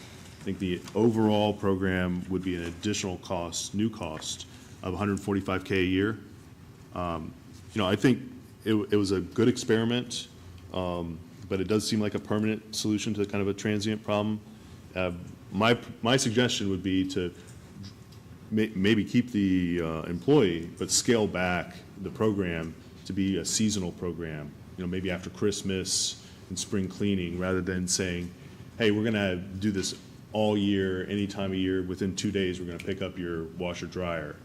And have the city, pretty much, if we add this program permanently, listen, we're going to be funding it for forever. And, it'd be nice to, especially look in the future to have some private industry doing this. If the city starts doing this, it just seems like. I like your idea of doing it seasonally. I think that's a great idea, a great way to save some money. I think it's a great proposal. I think, Yeah. My question is, the activity on this program right now, we spiked and it's going down, or? It's pretty much staying consistent right now, but, Consistent. I mean, you will see it during the holidays, pick up more, and spring cleaning will Well, pick up more. what is consistent? I mean, what are you guys considering consistent? How many pickups? Every Thursday, we're out there picking up. How many refrigerators, washers, dryers every Thursday? 100, 5, 20? No, not 100. but, 3? I mean, they pretty much are required a certain amount. I think it's like, was it 16 cubic yards? To pick up 16 cubic yard truck, basically, so whatever you clean out your house, we pick up. I mean, I know. that doesn't exceed that amount. Yeah. My problem is if you do it seasonal and everybody's hoarding their stuff, you're going to see the same amount of impact. I mean, you're going to have 3 guys working nonstop for 7 days trying to, if we do it once, twice a year, they're going, when that comes up, everybody's going to be putting their stuff out, and that's all they're going to be doing, and it's going to be the same bulk waste fees and. I would be surprised if people waited 6 months to do it. I mean, I take the point. There would definitely be a certain, probably a month before people would be like, oh, it's coming up, let's do it. But, you know, we already see the dump does an amnesty program.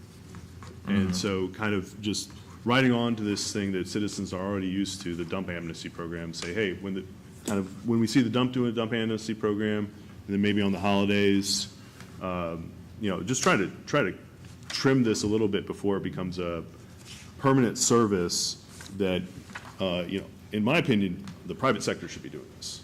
Just realistically, I understand the yard waste. I love the yard waste. Everyone loves the yard waste program. But for bulk waste, I mean, you know, once, twice. I mean, for me, it's a heck of an amenity to provide to the citizens of Panama City Beach. And unless, you know, I don't know. I think they're using it. I think people enjoy it. Yes, sir. I just want to point out that your current solid waste haulers are subject to a franchise agreement with the city, that those agreements are subject to renewal by the city. And in those franchise agreements, the city reserves the right to require this kind of program by the private haulers. Now, of course, that would come at a cost to the customer that is not currently charged. Yard debris and bulk waste are both specifically called out in the franchise agreement as a future requirement by the city in the instance that you want to pursue that. We have never pulled that trigger. I'm just telling you that option exists for you to consider. I do foresee if you do limit it, that they may be hoarding it, and there may be a larger haul, so it may take a lot longer than 2 days to pick up everybody's stuff on the beach if you only allow them to do it twice a year. Well, yeah, you would just schedule and get a spot in the queue, and then you just stop accepting after a few days. To your point, I would be open to doing it quarterly. Yeah, I think quarterly is. That's great. Yeah, I mean, anything less Yep. than, I think there's money to be I saved. think we could be okay doing it quarterly. Okay. Yeah. Yeah. I think Is quarterly it- is fine with me. One time a year per address? Or It's twice. Yeah, twice a year. twice a year per address? That's a lot of going through refrigerators. Yeah, exactly. It seems to me, just based on the way these kind of things work, is probably few people use it once or twice in 10 years. And then you may have some people who are using it a lot, probably it's maybe subsidizing a business or something, you know. Well, it would be just residential. I mean, I know it's just residential, but you know how people. I would say if we're able to, then determine, and this is me getting a little too far in the weeds here, but determine how many you can service at a time. And then as those slots fill up for that quarter, if you don't make that cut, then you go into. I would say maybe if you're gonna do it quarterly, do it in the wintertime when you're not overrun with yard debris. Correct. If you- Because right yeah. now, just to let you know, the guys have yard debris in the truck, and if they're not going back to the same address, they're putting the yard debris and the bulk pickup in that, they're going and dropping the bulk pickup off and then finishing their route with yard debris. So it's in the same truck, which makes it Yeah. a little difficult to do. That's kind of how we've always done it, but one thing I was thinking, because I know this summer I got some complaints, and it's the first time in a long time, and I think I checked on it, and y'all had a truck down, so if maybe this would help you if we got another truck, even though we're just using it 3 months out of the year for the bulk, that you got it as a backup when one of your trucks go down, because those trucks will break down, and you won't be able to do it every Thursday if you have a truck that's out of the, So or definitely. whatever day. We have one truck that's lived its lifespan and is getting ready to be retired within the year, and I have a new truck programmed in the next fiscal year. So this 145, does that include a new truck? No, new truck is $300,000. What's that 145 include this as an That's employee? just the price for doing bulk pickup for a year. Is that an employee or? No, that's just the cost. That's the Dipping tipping fee or- fees, the fuel, all the costs to run that truck. Yes. So I'd be fine doing it 4 times a year quarterly. So it would You hit. picked the month, but I would think it'd be better in the wintertime Yeah, probably to do. I would that. say at this point, if we want to do it quarterly, just come back with us with some. You guys have any proposal. stats on how many people request this? Do you guys keep stats on this? Yeah, it's. We do have a spreadsheet of all the calls that came in. Yeah, so in the 9-week.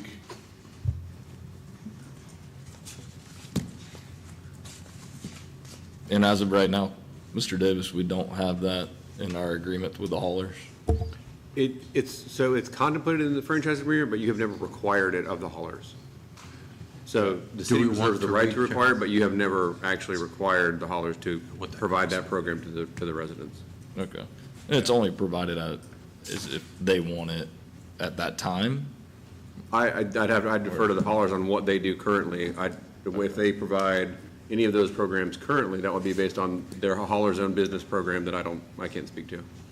I know with my trash pickup, I would have to call them. They would put an extra charge on my bill in order to come pick it up. Yeah. Okay. I think Waste Pro will pick up bulk if you make arrangements in advance Yes. for an additional charge. Yes.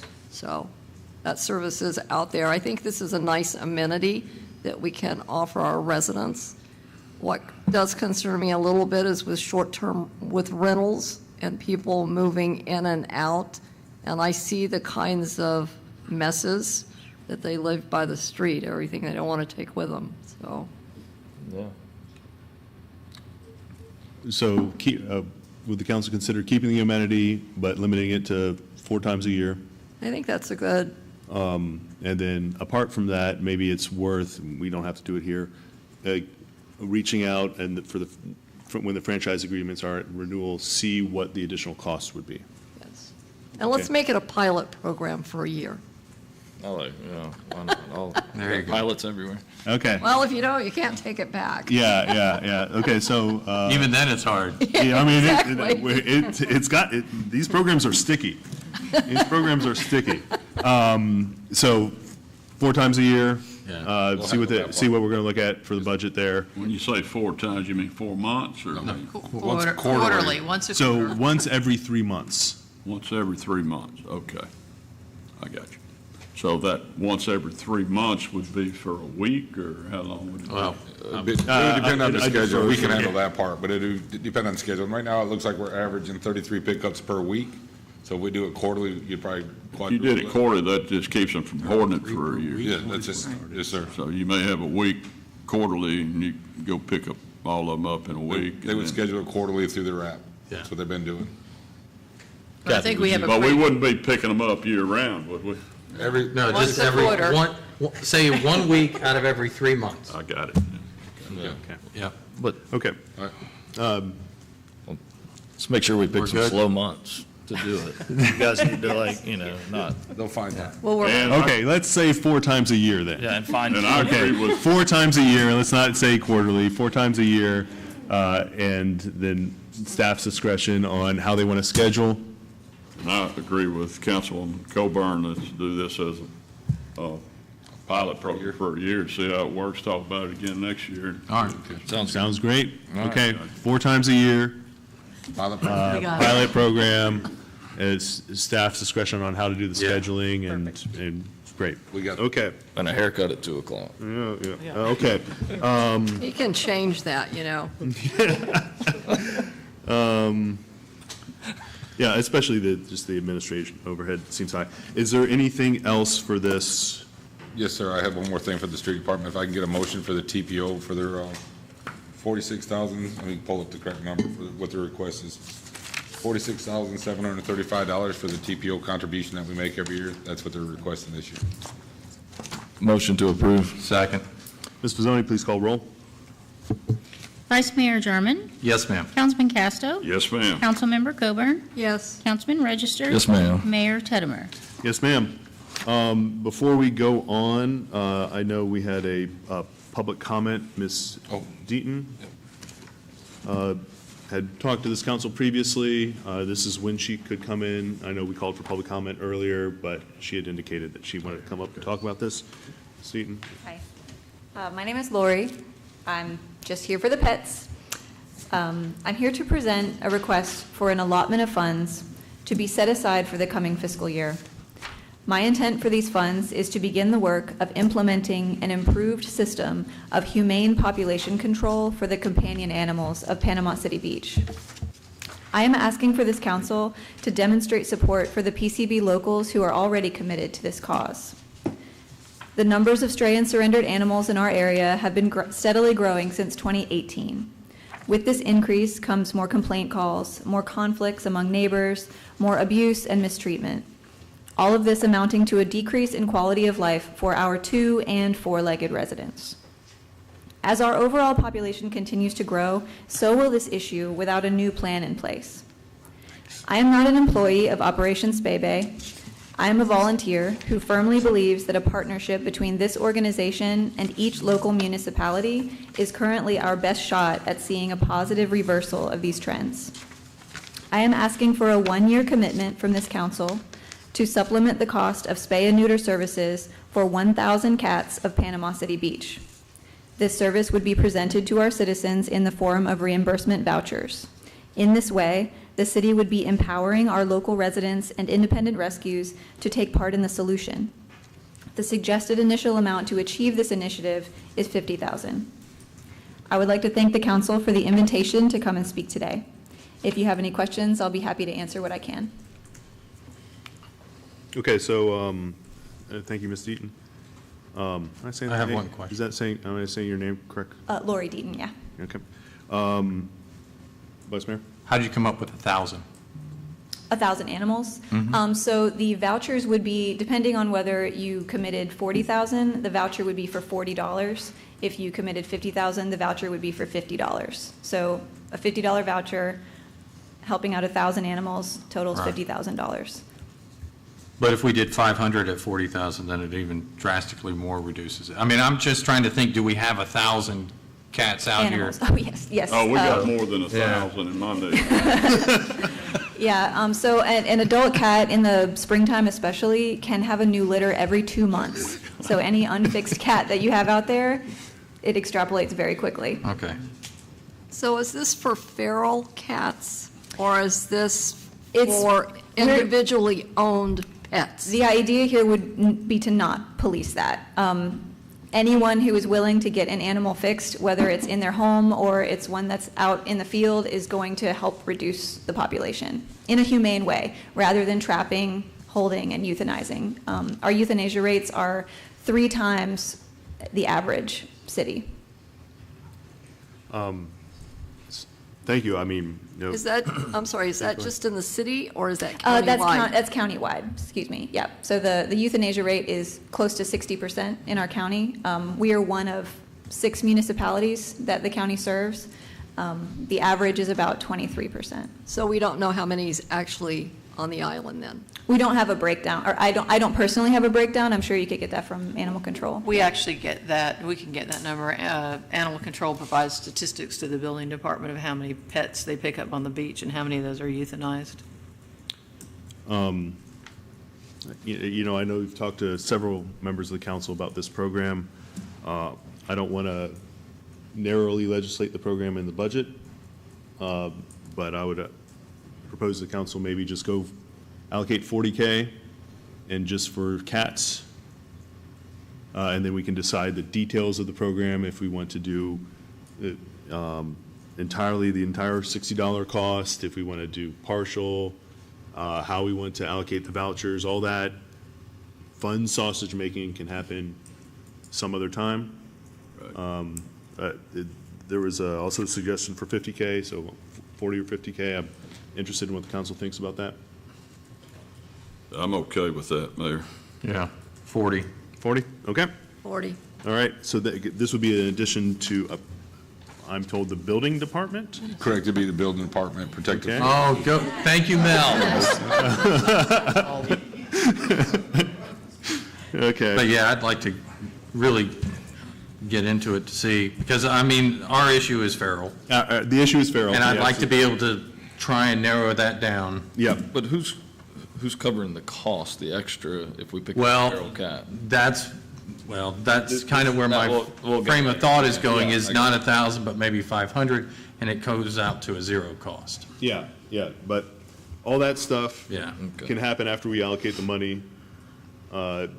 I think this discussion is just about getting that money in the budget. Sure, yeah. And then we can, I mean, I think I also agree feral, but there's an definitely issue of determining big whether a problem. cat's feral or not, like how soft their fur is. If it's too soft, probably not feral. Anyway, so 40, we're all good with that? Good. Yeah. All right.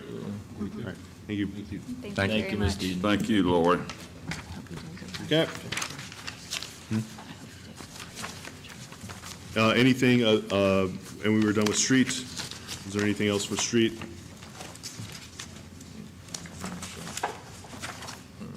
Okay. Next is the library. Okay, there are two more departments in the general fund. The next one is the library. Their proposed fiscal year 25 budget is $430,000.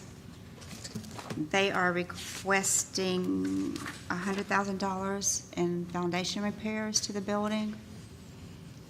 And within the operating expenditures, we have a request from Bay County Public Library for the allocation in the amount of $219,603. Is that baked into this? Sir, Is that additional 19 baked into the? that was a, The 219,000? Yes, it's Yeah. included in Okay. this. yes. My question on the library is it 100,000 for foundation repairs? What, We got some cracking on the structure down there on the side of the corner. Webb might be able to come and explain a little bit more. He oversees that. I saw him stand up in the back eye, so I figured he was coming up, but. Yeah. Webb, the engineer. Just a reminder, we own that building. We Yeah. own the property, so we do have some issues with that. That was a low bid job, by the way.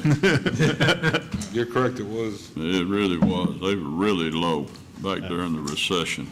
yeah, Ms. Joyner, this is your, I think he was just kidding, Webb. Yeah, after Jeremiah's come on board with the facilities position, he has looked at it, and we do believe we have some issues. Yeah, that's a ballpark figure to start with, but we do have something we need to look into. Okay. Has he seen any other issues with this building that we're gonna? I'm trying to remember the age. Don't ask that question. You don't want the It's answer. about The 2010. bathroom, Really bad. You just- 2010, so, we're approaching a 15-year building, so I'm sure, we've looked at carpet, it's in decent shape, but, we have to continue. Did we replace the HVAC there last year? One of We them, did. so there's two. Of course, they're more complicated than they've ever been. Yeah. The second unit actually has dampers and things for the humidity of the books. So we're limping on that one, but believe we can make it another year, so we've pushed that out. But, I would say future, Don't wanna know the eventually, cost of those. be looking at a roof. As the building continues to age, you have all those things that'll come up. Okay. What's it- Bathrooms. You asked a question, I think, what the cost of the AC was? Somebody did. No, I mean, that No, I second said you AC, don't is that, wanna is know. that a fresh air makeup machine as well? I don't know all those details on that one, but I know it's a lot of humidity control because of the books. We want to be careful with that because that can go south quickly, and especially in a building like that.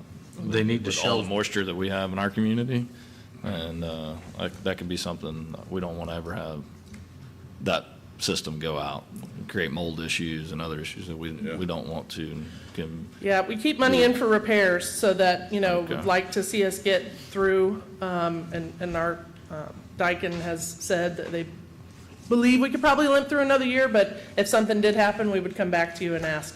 okay, great. That's a metal roof on that building, isn't it? Yeah, so we should have a you had while. any leaks on that? That's Not what that I I've mean. been So reported to me yet. Maybe that, Thanks. maybe that won't have to be replaced for a while if they Right. did that. I didn't think we'd had any problems with the roof yet, so. All right. Okay. So any adjustments or changes to the library? Sounds like we need a bathroom renovation. Look into that for next year. Yeah. Next year. Yeah, we said that last year. Just saying. I don't see it. Okay, The foundation's giving out. I guess bathrooms won't matter if the okay, yeah. Let's look into the bathrooms for next year. Okay. Everyone good with that? Good. All right. So we're fine. Turns out we need a foundation, so we're good with that. Books are a great foundation. Funny man. All right. We're good. All right. Oh, you guys stay out. Stay on just- up here. Right? Yeah. Not bad. You're up again. Drew, you have that motion. Thank you. We need a motion for the library, though. Oh, yeah, we do need a motion for the library. Oh, I'll okay. make a motion on the library. Second. Mrs. Zoni, please call roll. Vice Mayor Jarman. Yes, ma'am. Councilman Casto. Yes, ma'am. Councilmember Coburn. Yes. Councilman Register. Yes, ma'am. Mayor Tedmer. Yes, ma'am. Okay, the last division of the General Fund is the Recreation Division. Their proposed budget is $16.6 million. 66% of their proposed budget is derived from capital expenditures, 18% is for operating, and 15% is from their personnel services. They are requesting a new position for the building and grounds service worker. And the capital projects that are proposed are $5.6 million, which will be partially funded from the 4.4 HMPG grant for the Frank Bound Park Community Center with Safe Room, $1.2 million for the skate park, $1.2 million for the North Complex lights, $1.1 million for the 10 new pickleball courts and restrooms, $500,000 for Frank Brown Park Master Stormwater Project, $400,000 for the new park shop, $340,000 for the Miracle League restroom and pavilion, $200,000 for Lindell restroom remodel and floor replacement, and $60,000 for the Lindell pickleball upgrade. There is an increase in operating expenditures this year, and it's for the senior center has requested an increase to $65,000 this year, which Drew will ask you for a motion in a few moments. And also the boys and girls proposed budget is level funded at $64,000. You guys want to talk about the senior center first? Yeah, that'd be good. Sure. Any opposition to this increase? No. No, they haven't asked for an increase in years and years. Yeah. Although I'm very disappointed that we did not get any kind of presentation from them on the programs and activities that they provide. Yeah, that would have been nice if they were asking for an increase, especially since their proposal talks about going to Biloxi. Well, they do such good work, but that's for gambling. What's this extra $20,000 We might need to look a little deeper in the books there. Okay, I gotta get a motion. Motion to approve. Second. All right, Ms. Pizzoni, please call roll. Vice Mayor Jarman. Yes, ma'am. Councilman Casto. Yes, ma'am. Councilmember Coburn. Yes. Councilman Register. Yes, ma'am. Mayor Tedmer. Yes, ma'am. What was the other? Boys and Girls Boys and Club, girls. 64,000. Motion to approve. Second. Ms. Pizzoni, please call roll. Vice Mayor Jarman. Yes, ma'am. Councilman Casto. Yes, ma'am. Councilmember Coburn. Yes. Councilman Register. Yes, ma'am. Mayor Tedmer. Yes, ma'am. Okay. Now, so for the North Complex lights, it's the community center, we've already allocated, the skate park, we already talked about. The lights, $1.2 million for lights, is this an obsolescence issue? Is this critical now? Is this an area where maybe TDC funding could be applied partially or in total? Can you give a little bit of color on this? Yeah, the current lights in the North Complex are the old metal halide. Has become very difficult to replace them. As you probably know, when you go to the grocery store, you can't even, for your home, you have to get LED lights. When you Everything say has the changed. North Complex, you're talking about the soccer field, Fields 5 through 9. not the soccer field. We have already done the soccer fields. Those were converted to LED, and so it's the was. softball, the north big softball, what you're calling those lights are, well, I guess they're about 20 years old now. 1999, yes, And you want to switch them to LEDs. correct. And I agree with the mayor, and we got two guys sitting on the TDC here. They use those lights more than the residents out there. Let's see if we can't get some money from them on that.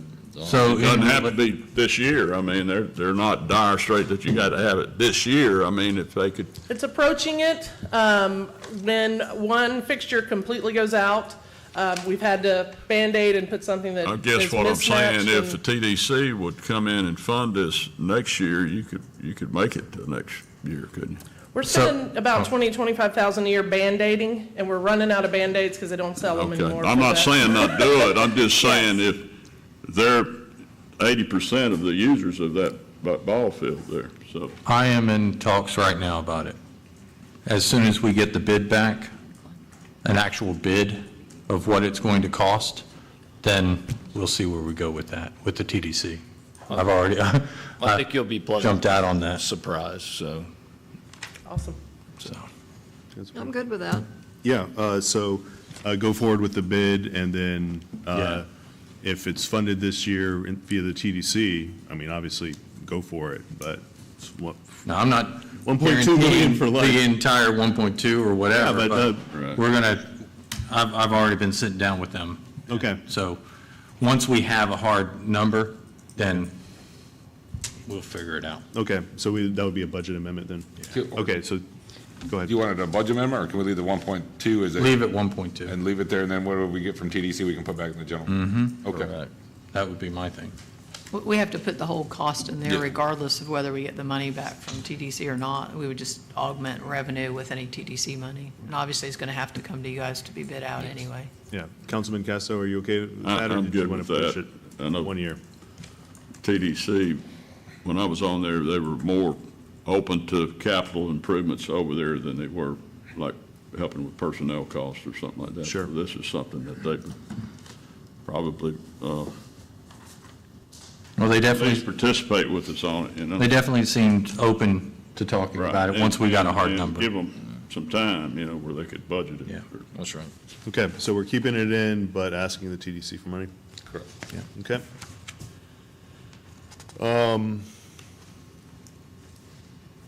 Does anyone, let's see, what's next? Pickleball carts, we've already talked about the Not touching pickleball those. carts.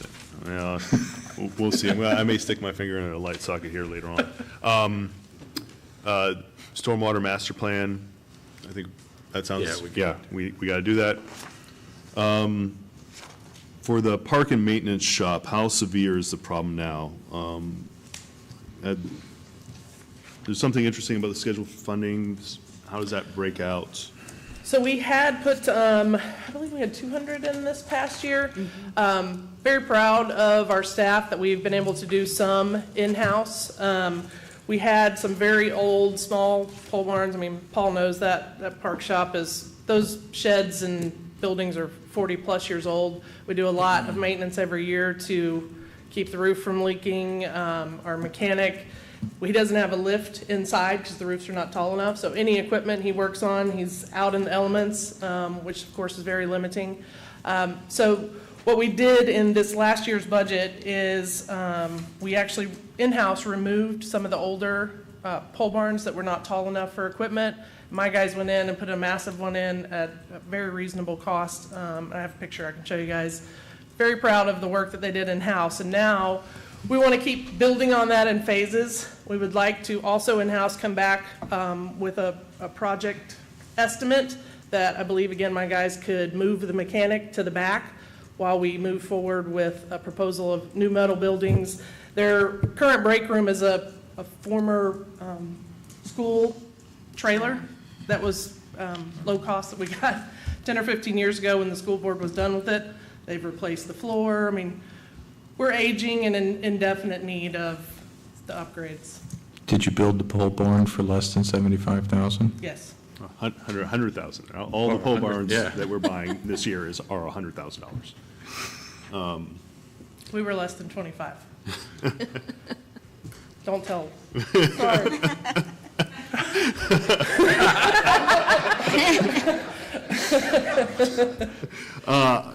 You know, it sounds like you really need it, and you've been able to keep the costs down. A lot of capital going out there. It is, and as you add those amenities, again, you know, the staff has to have the equipment to maintain them, house the staff that has to keep these facilities the way we want them. Yeah. I would Plus, add, we are there's, rolling over 200,000 from the.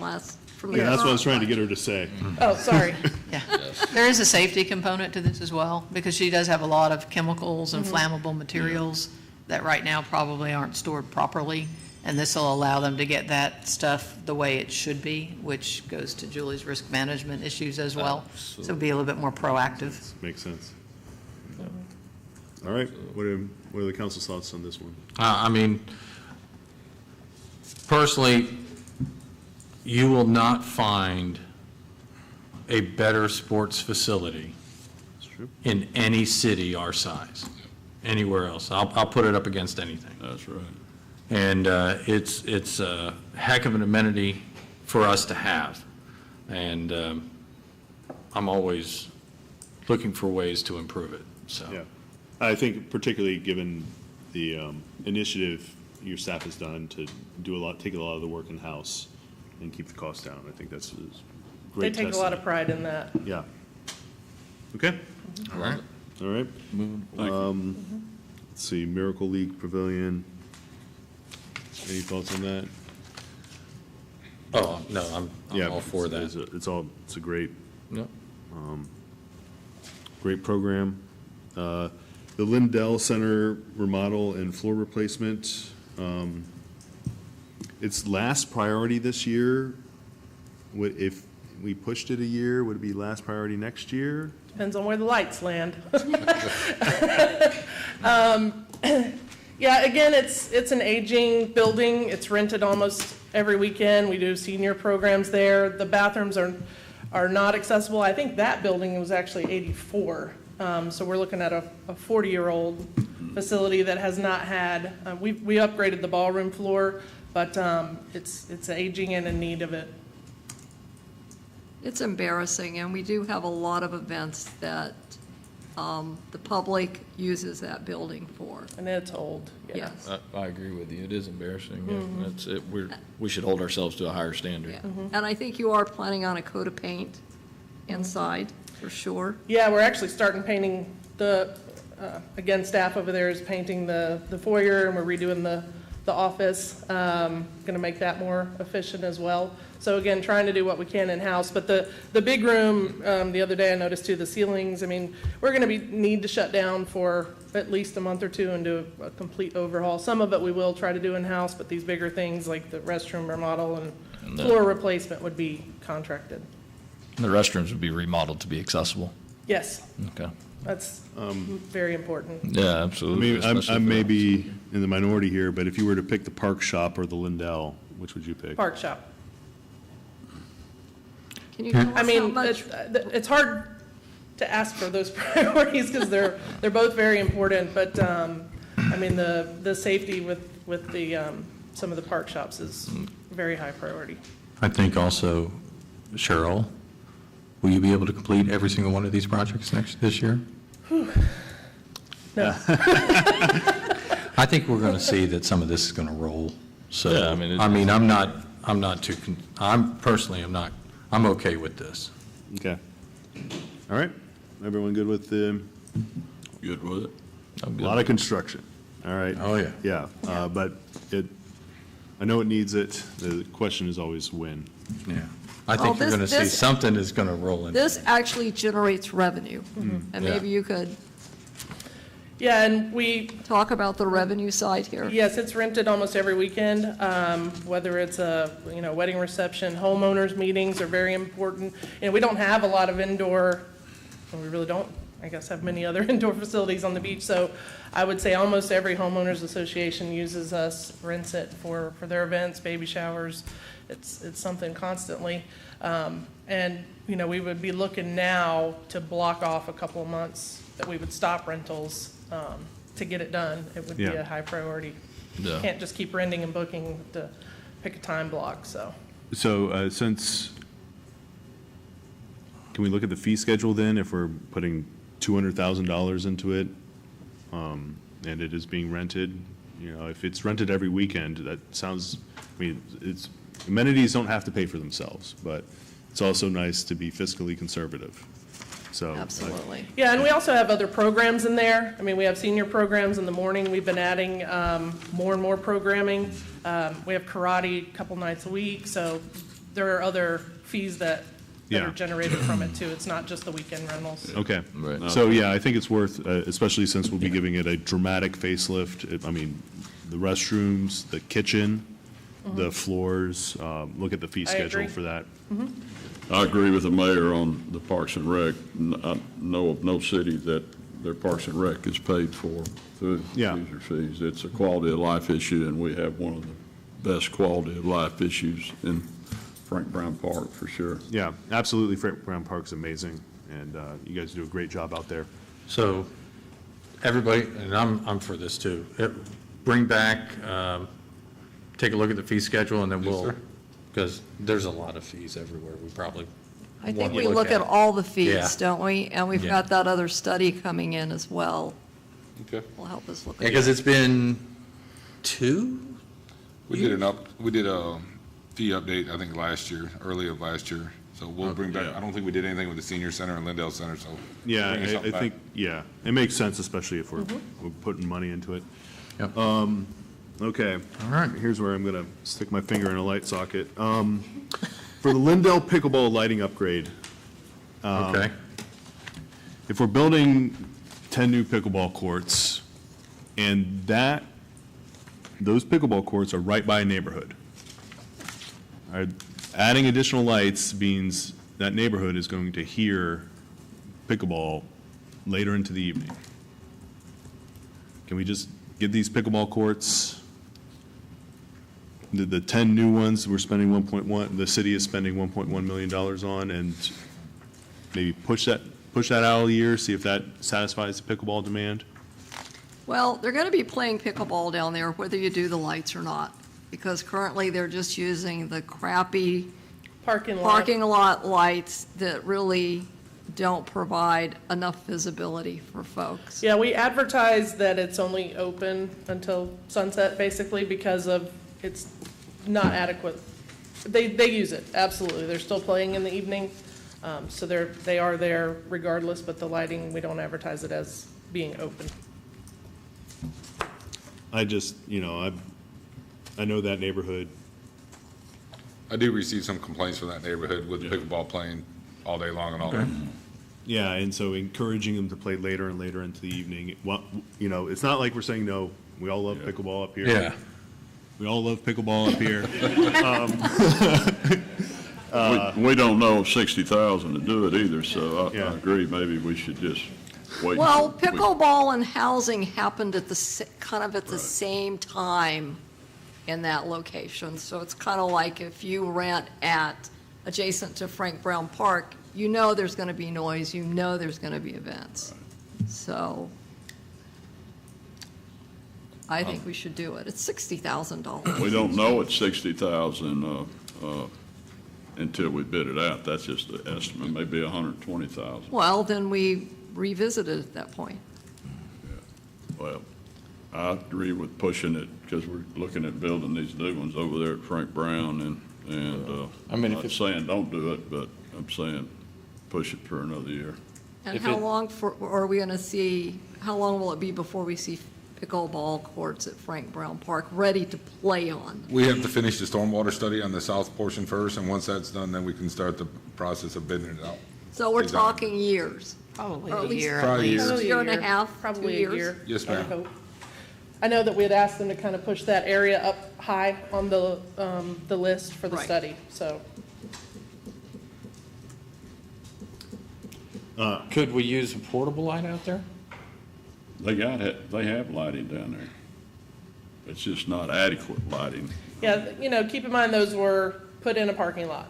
Right. And it's right, next to a retention pond.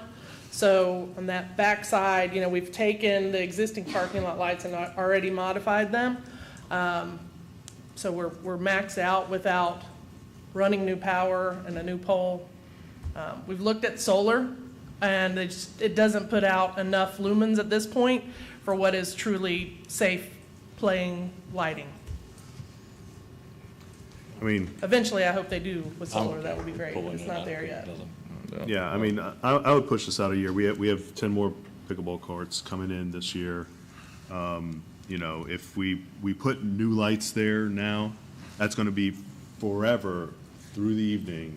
Yeah, I agree with the mayor. I mean, I think we push it out. I mean, during the summer, you How get long- daylight till, what, sun doesn't set till Oh, yeah, 7:30, 8 o'clock, you know, and that's. Well, summer's not the issue, except it is cooler in the evenings, but when it is the issue is in the fall, when people want to be out there playing. And we have a lot of guests that use those pickleball courts constantly down there, especially the snowbirds when they come in. How long would it take? What's your estimate on construction of this? 6 to 8? Probably 2 months, yeah. How long? Couple months, Oh, a couple months. Okay. depending on, you know, we would look at a recommendation, because again, you have to specifically light all the areas of the court that are safe. But we're gonna have the pickleball courts in next year's budget, right? The ones at Frank Brown Park during next year's Yeah. budget. Yeah. And So I think on that's this gonna year's give some And- relief, and- yeah. I'm sorry. I just think that's gonna give some relief to Lindell. Let's see what happens there. Would we expect those pickleball courts to be done by fall? The new ones? The new ones? No. Fall of this year? Yeah, no. No, we gotta wait for the Fall stormwater of next plant. year. Fall of next year would be the hope. That'd be our hope, late next year. So I'd it'd say. be like, Maybe. So generally, one off-season we would go Maybe. through. Well- And have them ready, hopefully. I know I'll be asking the question every meeting. Where are we with the pickleball courts? I mean, it sounded to me like when we had that meeting earlier this year with the skate park and pickleball, that they were really excited about what was coming a year out, and they were willing to wait. And they were Yeah. excited that we moved it up, we moved our studies up, we got that. So we've made some efforts as a council already to advance pickleball. And I think I agree with the mayor, we need to push it. You're gonna for a have year. better- Come on, guys, much we're only better. talking about $60,000 here. Possibly. Really? It's funding the spay and neuter program. I mean, I think really And I what would it go is, for is pickleball. I'm not voting against it, I'm just saying we're building them over there. These folks that want to play later in the evening can come to Frank Brown where we'll have proper lighting there. Right now, they have lighting down there, it's just not what the quality they would like to have, but we don't want them playing till 10 o'clock at night down The there. residents in that community that. yeah, I mean, Call off that's the them. thing is, when we do this, that is a permanently until late evening Yeah. pickleball courts. It's going to Hey. be really hard to get rid of it. And can we not put a timer on the lights so that they shut off at 9 o'clock? You good? There you go. Probably put them behind an armed guard, so that, no, I'm just kidding. Yeah. I suggest pushing this out a year. Agree. I And think we've got a revisit it. functionality there, so. Yeah. I'm okay pulling it. Okay. Okay. Push it. I saw, you're a big budget, so you're gonna, it's gonna be up here for, I saw electronic reader for Frank Brown Park entrance. I just want to make sure that got pushed. You got to push, did. that's the next, It did. yeah. That's next year? It's 2028. Further out. Oh, it's, After yeah, the, okay. after the highway gets done with DOT. I would say they have a big budget because there's a lot of capital. And I think, Yeah. how much is grant on this and impact fees? We have quite a bit of grant money for the community center. Again, we'll schedule all that out for you. Yeah. Okay. 4.4 million on the community center Okay. grant. Yeah, again, we need to include that in the graphic. And then there's an extra little bit for the playground equipment as well. What were the two big items that need to be replaced? So unfortunately, every item is big when it comes to a playground. We have two pieces in the, what we kind of refer to as the big kids playground at the back, which is the sand area. Okay. There's one called a tri-runner that everybody loves, and unfortunately, the adults love it just as much as the children. And we've repaired it before, and it's about a $17,000 piece of equipment. We would likely pull it completely, and there's another, it's kind of a family swing next to it that is also, the swing we've removed for a safety issue, is pull those two out and put one new, larger feature in the back. Okay. It's a safety issue? Yes. Okay, fine with that. Anything else from the council on this? No, sir. I mean, this is one of the major reasons people love living here and one of the major reasons people love visiting here. So you guys do a great job out there. Thank you. Thank you. Thank you. Thanks, Cheryl. What do y'all think about taking about a 10-minute break? Sounds great to me. Oh, yeah, I've never heard. All right, let's meet back here at 11. Perfect. Okay.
It's really actually going very well. It is.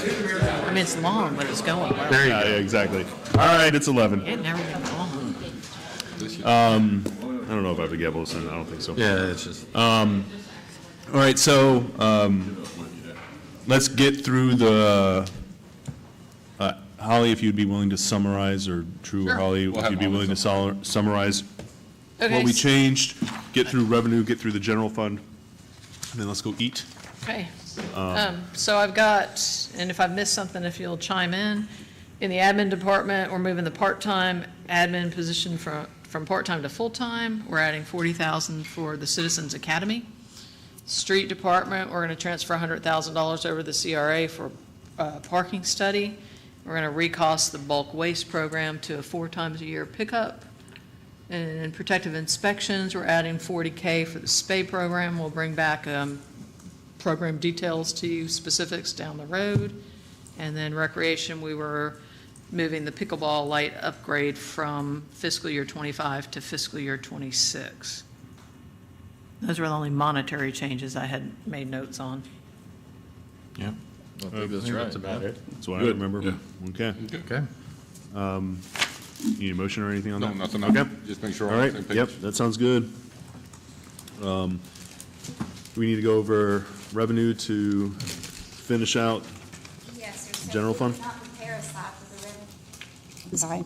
We did not prepare a slide for the revenues because there are just for projected revenues. And we Okay. went over the main one being the BTR at 35%.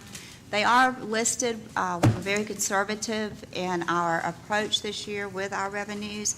Joey did a sensitivity analysis that, I know in our one-on-ones, we went over this individually with each of you, showing a 1% growth, well, this year keeping the BTR at a level fund, and then showing a 1% growth increase. And then she did showed you an analysis of a 3% growth increase, and then a 1% decrease to give you an overall kind of an outlook on how the revenues might fall and where we would be in 5 years and during our 5-year trend. If you have any questions on any of the revenues, What are we tracking this year? On the VTR? Yeah. Joey just ran the number, looked at June yesterday. we're now down 1%. We're down 1%. Okay, so this, the 1% decline is, June numbers came in better than we expected, but we are still tracking 1% down after talking to Holly and Joey. And when do we get July numbers? Because I think July was a we- good July. We won't get July until the end of August, so we're Okay. always running a month behind. okay. One thing I'll note too, Mayor, you had asked yesterday where the floor kind of sat. And so that 25% floor in the general fund is a component of unrestricted reserves. So Okay. it's in that number. Yeah, okay. Okay. Is there anything before we go to CRA other than lunch? Unless you have some questions. You guys want 45 minutes for lunch, half hour? Half hour. Half hour. Half hour, okay. Let's get out of here and be back at 11:30. All right. Does that work? Sounds good. Be quick. We'll move through it. Good job. Good job.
Oh, yeah.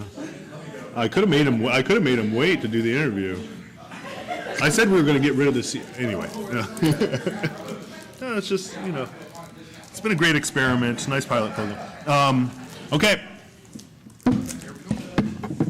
Let's get back to it. Next up, Community Redevelopment Area Proposed Budget, the CRA. Yes, so the CRA's proposed budget this year, fiscal year '25, is $56,900,000.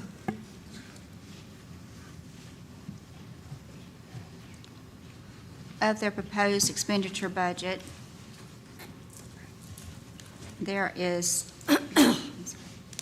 81% is capital outlay and 13% is debt.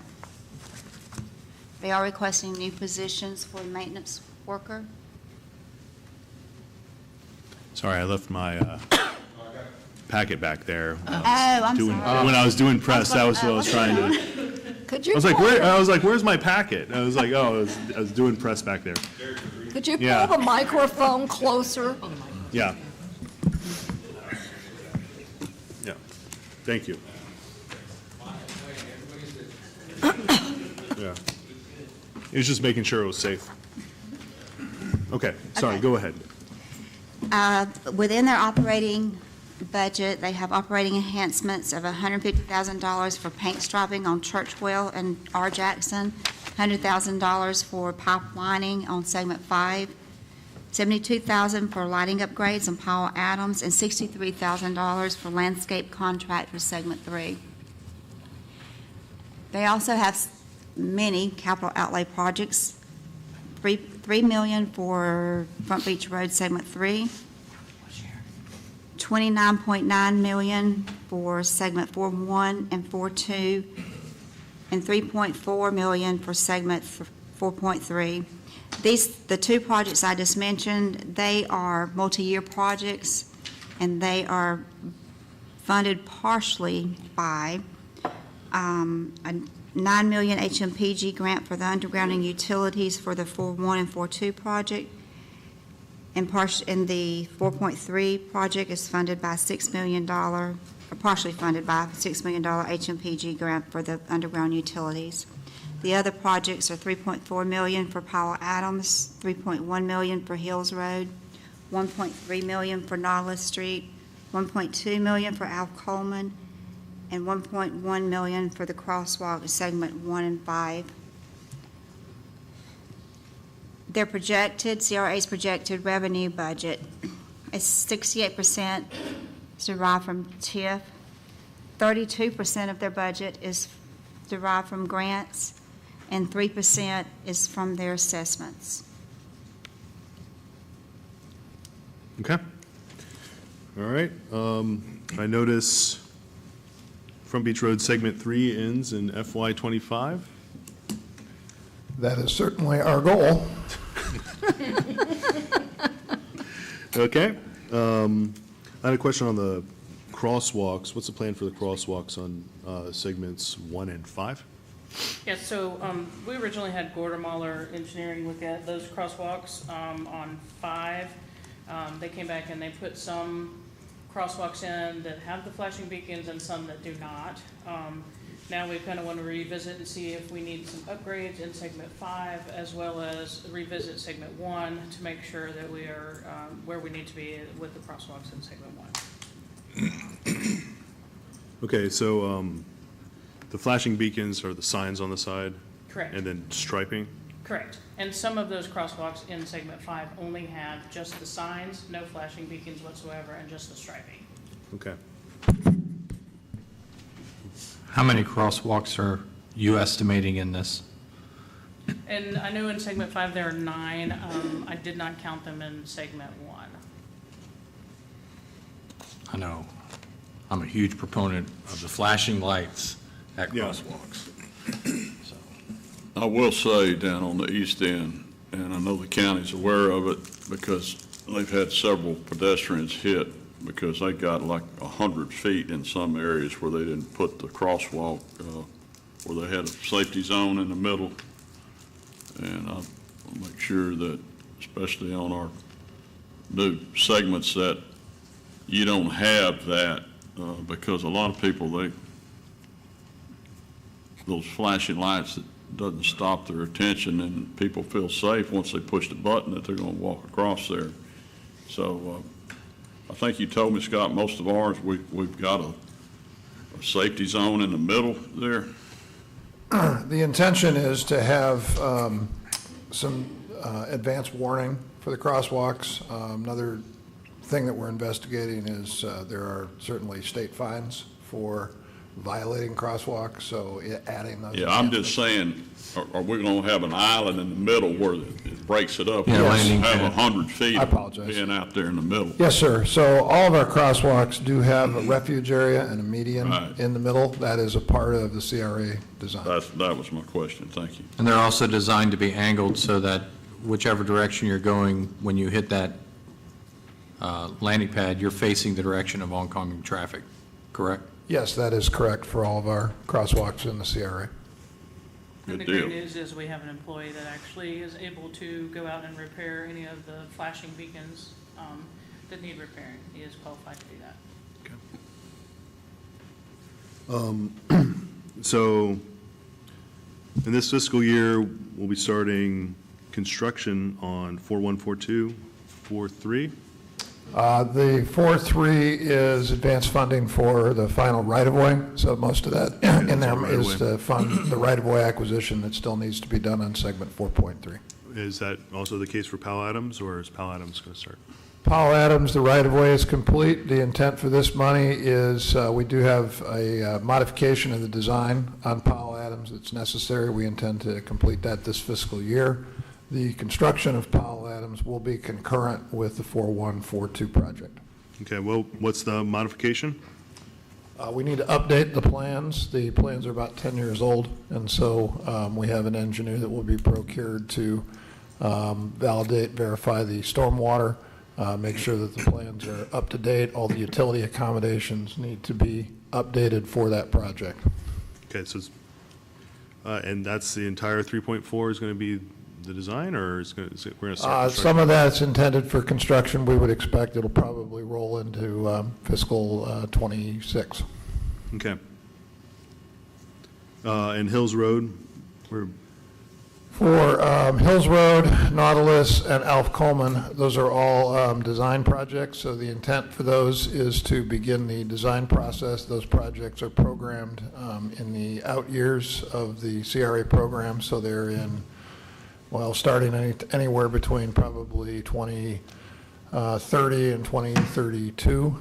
We need to begin the design process now for those corridors, and so this funds our design contracts that we'll come back to you with this fiscal year once we have those negotiated. And then we would begin the design process. There's also some money in there for right-of-way acquisition as opportunities arise. so we had to update the Pal Adams design because it's about 10 years old, but now we're starting designs for things about 8 years out. How do we ensure that we're not going to have to do a redesign? They're more like 6 years out, so 2032 or in 2025. So we will take them to a point where we can begin right-of-way acquisition for those corridors, and then we would finalize the design at that point. So we wouldn't complete the designs until we had the construction funding.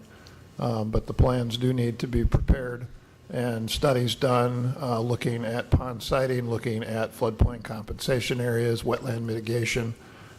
We need to begin that design process so that we can be able to look at all those costs and then budget those projects with an eye toward starting them on time with the long-range projection. Okay, so that's more of a preliminary design. Correct. We would have preliminary and final, and we would authorize it in phases, and we would approve it at milestones so that those dollars aren't expended, particularly for final design, until we have funding in place and we know where we're going with it. But you do have to bring the plans to a level of completion in order to be able to identify your right-of-way acquisition. Okay. You have different engineering timelines and Pal Adams, basically, right? Yeah, I will point out that we are hiring a new engineer, so the engineer that we had on Powell Adams declined to update those plans for us, and so we do need to hire a new engineer. So we have those engineers selected, I need to bring that contract back to you with recommendations to select them and to move forward with those contracts. Okay. So once those designs are done, you expect right-of-way acquisition to happen in this fiscal year? For Powell Adams, that's complete. For some of these, if we have opportunities to purchase properties and they're identified during that design process, then we may take advantage of that opportunity, but we would want to get the designs to somewhere between 30 and 60% to make sure that the properties will function for stormwater, that they'll be permittable. Okay. So that 1 million and the 1.2 million for Alf Coleman and Nautilus is just in case something comes up, or? It's primarily your design costs, so those projects, I don't have the numbers right off the top of my head, but they're probably $20 to $30 million projects for each of them, depending upon the complexity and the scope of work. Okay. Yeah, I have here 200 for Alf Coleman and then 1 million for the right-of-way, then 100 for Nautilus, and then 1.2 for the right-of-way. So yeah, it sounds like that's broken out design and then just. That's correct. Generally, your design is going to be, as I said earlier, about 10 to 15% of your projected construction costs. I don't want to dominate this. Are there other questions from the council right now? Nope. So we have a maintenance worker being added. Is that going to be CRA exclusive, or will be cost sharing with other areas that will benefit? Originally, it was going to be CRA strictly, but we could do a cost share. I found it is actually helpful to split a cost share in case we need to move them to other and allocate them in a different resource, so. Okay. What will that maintenance worker be doing? I would do like a 90% CRA, 10% general for the needs for the general. Okay. That's same with the machinery. That would also be CRA exclusive, or 90% CRA, 10% other? Yeah, the machinery would be for the employee actually to be able to get to the job site to actually do whatever they're working on. Okay. Let me understand this $65,000 for this landscape contract. Or 63? What changed? Why are we doing this addition? So the landscape contract went up because just the inflation of costs since they've had the contract, and I believe there was, were you more confused on the unexpected costs, or there's repairs that have to be done that aren't necessarily, okay, so we have a lot of times people flick out cigarette butts, lights the pine straw on fire, burns the vegetation, melts the irrigation heads. Those are things that we can't consider in the landscape contract price for repairs. So we have instances like that. We also have the homeless people over there next to that city park. They go out there, they sleep underneath the oleander. When the irrigation comes on, kicks on, sprays them, they get angry, they break the heads. That's really something not part of the contract that we have to do repairs on. So okay. There's a lot of unexpected issues like that that we have to take care of. We had a well go down, through permitting, we couldn't go back with a 6-inch well. They only allowed us to go back with a 4-inch casing. So just unexpected issues like that. Okay.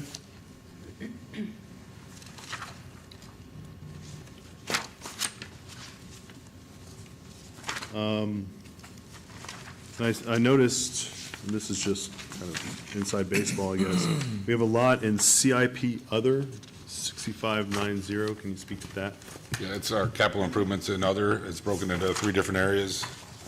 Crosswalk segments 1 and 5, Alf Coleman Road and Nautilus Street. You add those 3 up, 1.1, 200,000 and 100,000, you get your 1.4. We're going to break that out better next year. We just ran out of coding numbers. That's why we put it in one block grant like that on that position. I think Joey's actually changed some of the worksheets for next year. Where we have this matrix, it'll have the code next to it. Okay. So you'll be able to see right where things land when they're on this matrix, where it translates to in terms of a GL code. And why, so we have a pretty substantial percentage, this is across the board, but we'll talk about it in the CRA, cash carry forward. Can you speak to that? We got 34 million cash carry forward this year.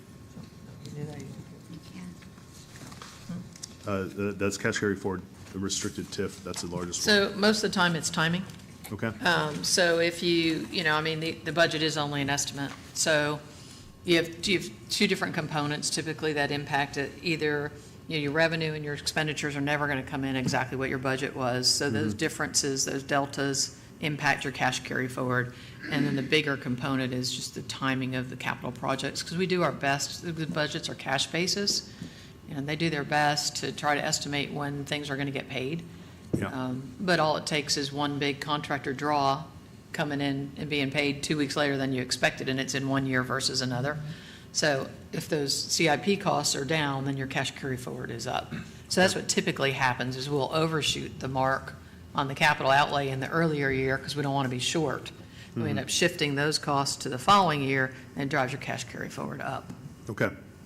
I think a significant component this year was we did plan to go to bid on 4.1 this year. And when we had the issue with the Department of Emergency Management, where they required us to bid those two projects together to keep the grant funding, that's causing that roll forward. Okay. I think that's a significant component of it. Okay.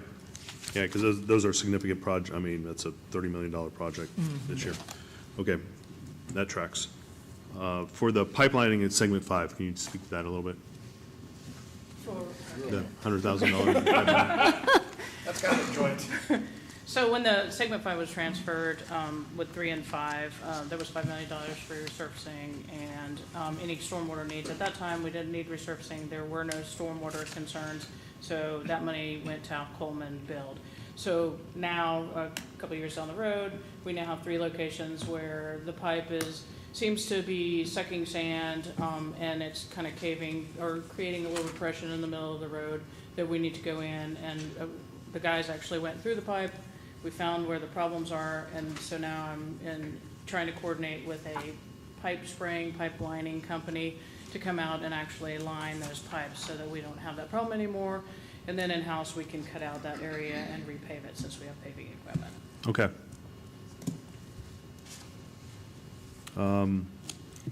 Okay, well, a lot of exciting movement on the CRA. Here's hoping that the fiscal year 25 for segment 3 ends up being accurate. Needs to be. Yeah. Any other questions or comments from council? No? No. Nope. All right. Thank you both. Can I add one more thing? Just FYI, so when we come back with resolutions, we will have a separate resolution on the CRA agency. There's nothing in this binder about the agency itself. Okay. But the agency will bring that budget to you as well. It really functions as a conduit. So you have the TIF money that comes in from the county for both Front Beach Road and Pier Park. The Front Beach Road piece is swept into this special revenue fund, which is all this detail that you just saw. Yeah. And the Pier Park piece gets swept out to the CDD under the terms of the PIPA. So it's a very simple in and out, but that will be a separate budget that you'll have to consider by resolution. Okay. All right. Thank you both. Mayor, Yes. for the record, can we call for a public hearing on the CRA? Oh, yes, that's a good point. Thank you. So I just need to call for a public hearing? Start a public hearing. Okay. Is there any public comment on the CRA? I don't see any public comment. Okay, thank you. Good point. We just got so used to that general fund rolling through. Yeah. Okay. We can have public comment at the end of it, too. Yeah, well, we got all sorts of people from the public here. You want to give them an opportunity to come comment? All right. That's it for the CRA? Yeah, on the stormwater. On the stormwater? Okay, the stormwater has proposed budget of $23.5 million. Of their $28.5 million, 82% of their budget is driven by capital outlay, 14% is from operating. They also have many projects this year in the budget, $21.6 million for the offshore outfall, $3 million for the Lowell Water Lake restoration, and it is funded by a $3 million grant. Also $600,000 for the Randy Road drainage improvement, and $434,000 for the Festavia and Sensushi improvements, which is being funded by a $300,000 HMPG grant. Okay. You'll also see the big increase in their total budget from $4 million to $28 million in the expenditures, and this is due to their capital projects. And in their projected revenues, 83% of their projected revenues are grant-driven, and 16% is derived from stormwater fees, and they requested no personnel. Okay. Is there any public comment? Stormwater? No public comment? For the offshore outfall, the price has increased, and we have another 20 million budgeted for next year, or projected for next year. At what point do we consider this project non-viable? I can answer that one. Yeah. Our goal is to get the final permit back from, I think, DEM has it right now. So right now, the Florida Commerce. Florida Commerce. As soon as I get that back, we'll put it out for bid. We'll see where our shortfall's at. We only have $21 million from a grant. We also obligated a few $1 million from the city. That's when I'll go back to, with the council's permission, I'd go back to DC to ask if I get other funding. If we don't get any other funding, the city can't afford that other $20 million, so I'd have to put it on the shelf for future use. Okay. Can the grant that we have for it be reprogrammed? Another grant, and we qualify for it, but that money we'd have to send back. When did we get that grant? It's been about 3 years now. Okay. Until we go out for bid, we don't know what our shortfall is. Correct. I don't know what the shortfalls were Or estimated. even if we have one, I mean. Correct. The numbers coming in from South Carolina and the Myrtle Beach area, they're coming in higher. We're estimating at probably $20 million difference. But until I put it out to bid, I won't know. And once we get a final number, that's when I can go back to DC or Tallahassee to see if we can find the shortfall money from a grant or appropriation. The good news is we just submitted our vulnerability assessment to the Florida Department of Environmental Protection, and so that opens up a new category of grants, resiliency grants, that we didn't have available to us before. Okay. Okay.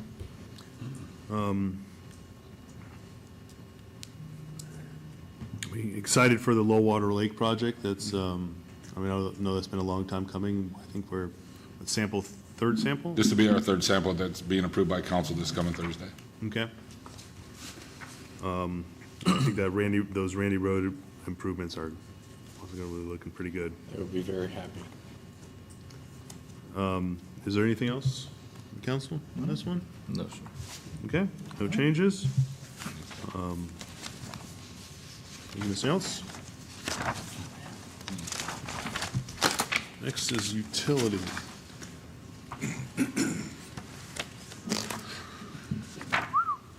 The utility department is our largest department with the 6 divisions, and they're divided into water and wastewater division, and their proposed 25 budget is $89.6 million.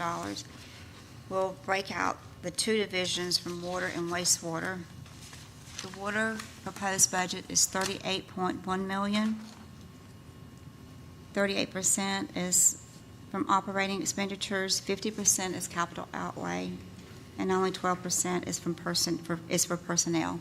They are requesting new positions, impact fee coordinator, procurement specialist, utilities locator, 2 landscape maintenance workers, and 2 underground utilities crew leaders.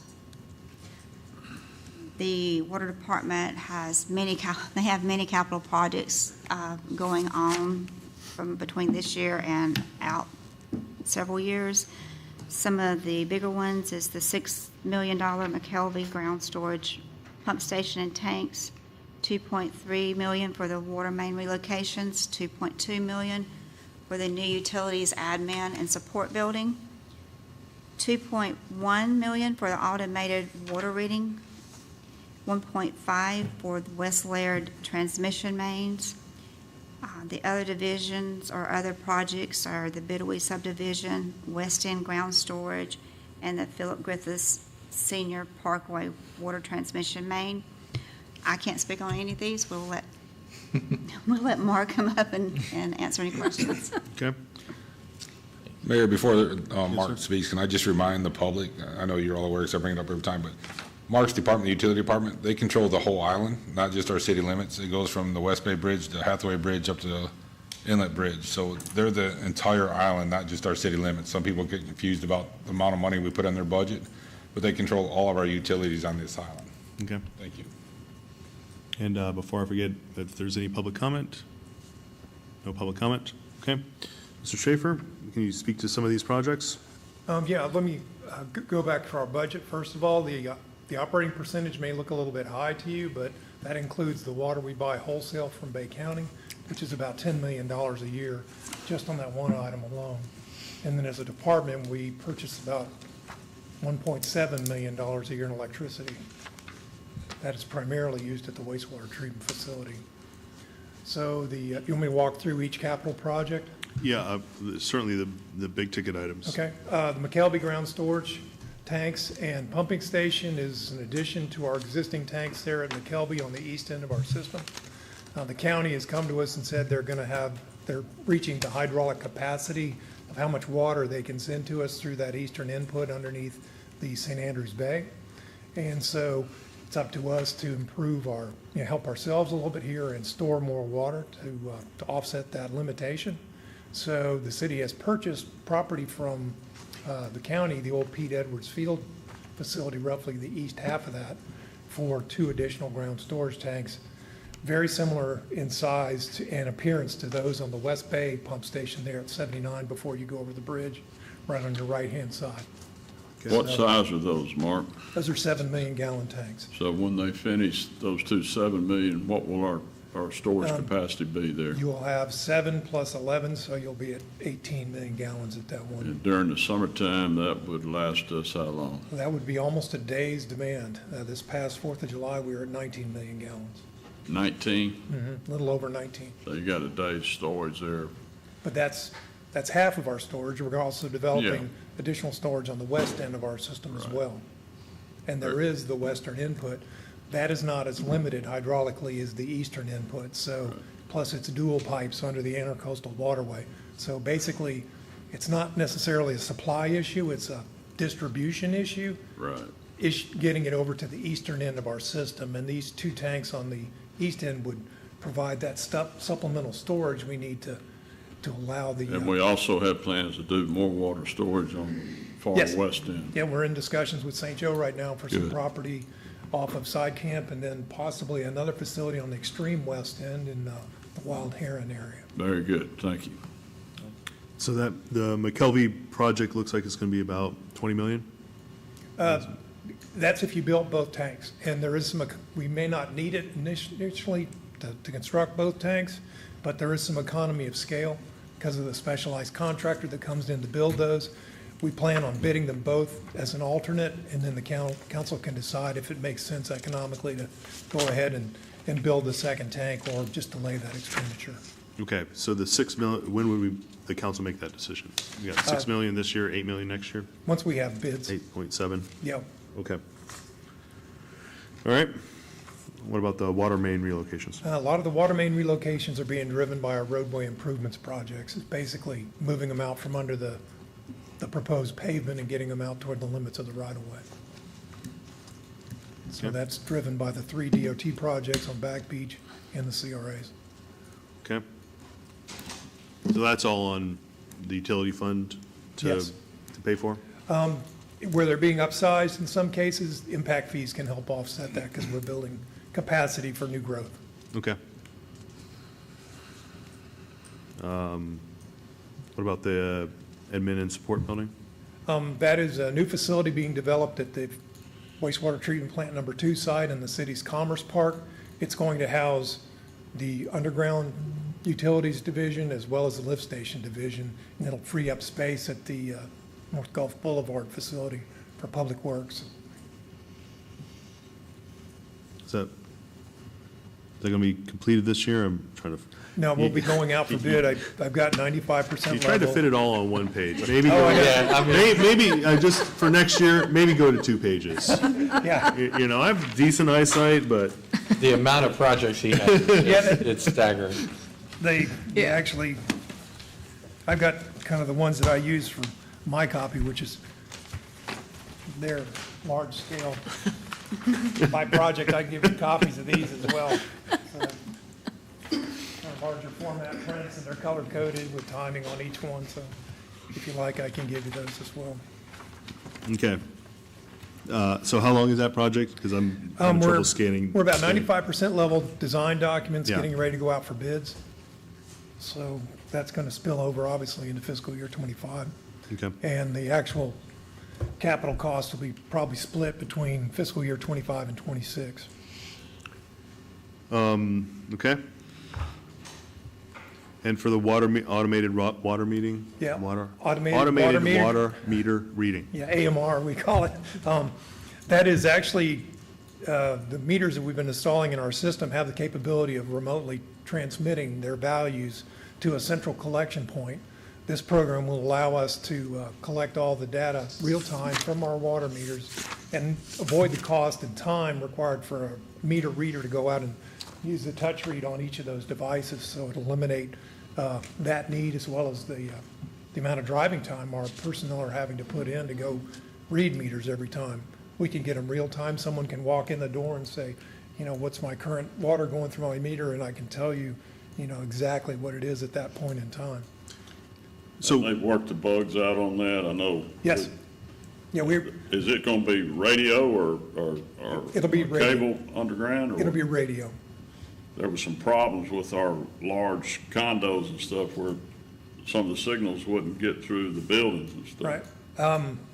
As part of the Pete Edwards Field property acquisition discussion we have with the county has generously allowed us to locate an antenna on that same tower there on Pete Edwards Field, and that was the real weak zone in our system, so we should get much better coverage for reading meters on that You'll east end. get 99% of it. You We might believe still have so. to send somebody out there to read. There may be some ones that are difficult that may be under a metal meter box lid. But or this part $2 of million cost is not the total cost of switching to that.